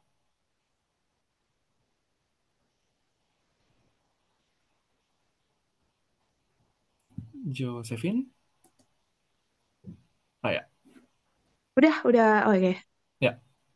Ya, thank you banget udah dikasih kesempatan. Jadi, dari seminar ini tuh sebenarnya, FYI aku masih di Indonesia, baru ujian lagi, dan habis itu nanti baru menentukan ke depannya gimana. Tapi di sini aku bukan entry level lagi, dan dari seminar ini tuh aku belajar banyak banget ya. Jadi, sebenarnya masih ragu, karena dari pihak keluarga juga bilang, kamu tuh bukan entry level, kamu tuh ada pilihan untuk di Indonesia, tetap di Indonesia, tapi kamu memutuskan kamu ingin merantau ke benua lain kan, di Jerman. Nah, dari seminar ini aku tuh makin yakin gitu loh, kalau misalkan memang di Jerman itu kesempatannya memang mungkin aku ada kesempatan, aku cukup beruntung, aku punya kesempatan ada privilege untuk meneruskan tetap di Indonesia atau aku akan merantau dan mulai dari nol. Tapi dari seminar ini terus juga ada tips-tipsnya. Keraguanku sebenarnya ada ketakutan sebelumnya tuh gimana ya? Aku pindah ke Jerman, apakah aku akan dapat minimal privilege yang sama nantinya seperti di Indonesia atau gimana? Tapi dari seminar ini aku jadi belajar tipsnya lagi. Jadi gimana cara buat menentukan ke depannya untuk 30 hari ke depan kan tadi dijelasin untuk ke depannya gimana.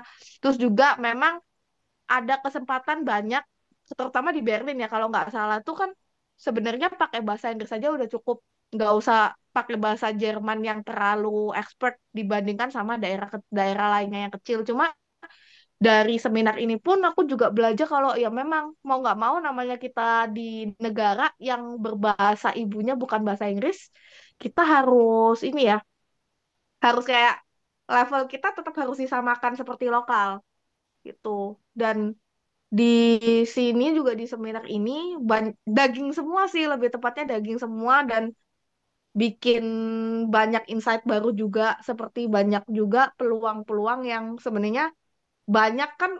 Kita memang ada pepatah yang aku dengar di sini tuh semua akan ke Jerman pada waktunya, dan dari seminar ini aku banyak banget dapat insight di situ. Dan gimana juga kalau misalkan kayak ada juga yang memang dia di Indonesia, tadi aku lupa namanya siapa, yang sharing kalau misalkan dari Indonesia dia bekerja di perusahaan rokok, terus di Jerman dia memulai dari au pair lagi, terus untuk kedepannya untuk dual studium juga, itu juga sebenarnya. Dan juga banyak juga dari teman-teman kan yang di Jerman juga sudah lanjut ke S2, terus lanjut juga untuk yang pendidikan yang lebih baik juga di Jerman, dan itu banyak ini sih, banyak kasih insight baru dan kasih motivasi juga buat yang masih ada di Indonesia dan memutuskan kalau ya aku ingin ibarat kayak kita ingin menangkap ikan yang lebih besar lagi di negara lain gitu sih kalau sharingku begitu dengan adanya seminar ini. Dan aku harap ke depannya tuh lebih banyak lagi seminar dari PPI yang relate dengan, maksudnya jadi sambungannya. Jadi sambung nggak cuma berhenti di tema ini aja, tapi ke depannya juga. Karena sebenarnya memang bekerja baik di Jerman atau di Indonesia tuh ada pro kontranya, dan tidak semuanya jelek, tidak semuanya bagus. Cuma memang kalau menurutku sendiri, mumpung kita masih muda, masih punya pilihan, masih ada kesempatan, kenapa enggak gitu. Toh nantinya kita jalanin ya, amit-amit ada apa-apa, kalau kita masih muda, kita masih bisa balik ke Indonesia dan kita bisa membangun negara Indonesia juga, masih ada waktu lah gitu. Begitu kalau menurutku. Oke. Makasih Josephine. Nah, Ya, em, dari Mas Dimanya sendiri ada feedback nggak dari tadi Josephine dengan Aulia ya tadi ya yang udah sharing. By the way, Josephine dengan Aulia bisa minta tolong tulis di chat nggak emailnya, biar nanti kita kontak lagi untuk masalah siapa yang akan dipilih Nanti kita akan diskusi. Iya. Nah, kalau menurut saya dua-duanya aja kan tadi Asikin bilang ada juga apa namanya oleh-oleh buat saya. Menurut saya Mhm. ditransfer aja ke Yosefin gitu, nggak apa-apa sih. Ah, Jadi supaya dapat dua-duanya. Karena ya. dua-duanya masukan Baik. yang bagus. Ya, terima Mhm. kasih juga atas feedbacknya, juga feedback untuk PPI Jerman ke depan gitu ya, bahwa memang kita perlu punya forum-forum seperti ini yang untuk transfer of knowledge untuk teman-teman kita baik yang ada di sini maupun yang ada di Indonesia supaya siap gitu ya menghadapi step-step kehidupan yang berikutnya selepas dari dunia pendidikan gitu ya, masuk ke dunia kerja dan juga siap untuk ke dalam step yang lain gitu. Dan terima kasih juga atas partisipasinya, atas engagementnya. Jadi awal saya minta untuk keep engaged dan banyak yang sudah memberikan pertanyaan, banyak juga yang ikutan dalam memberikan apa namanya input untuk prioritas di Slido.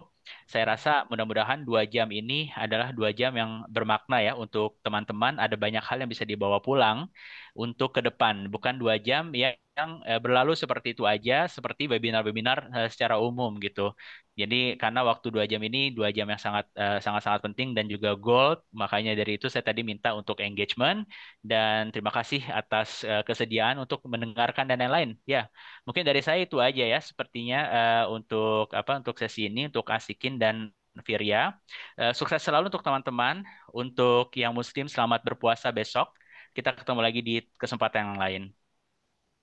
Oke, baik, terima kasih.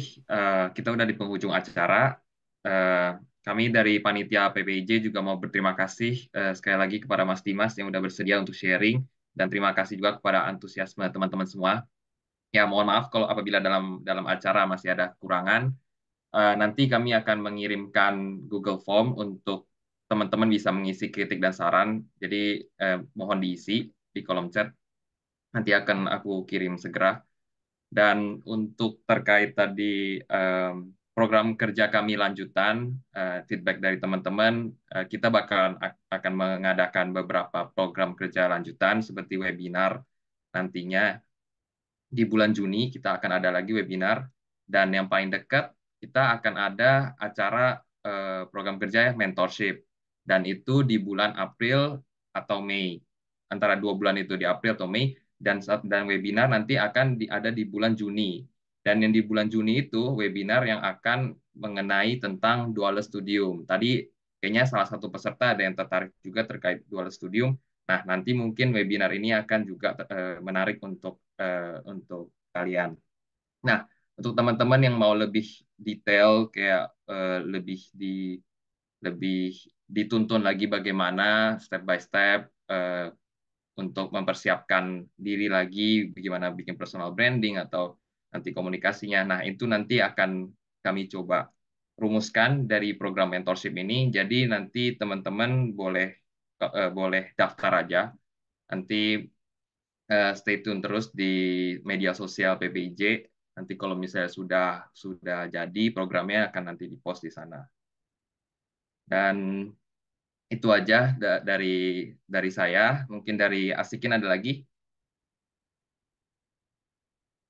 Masih di mute Asikin?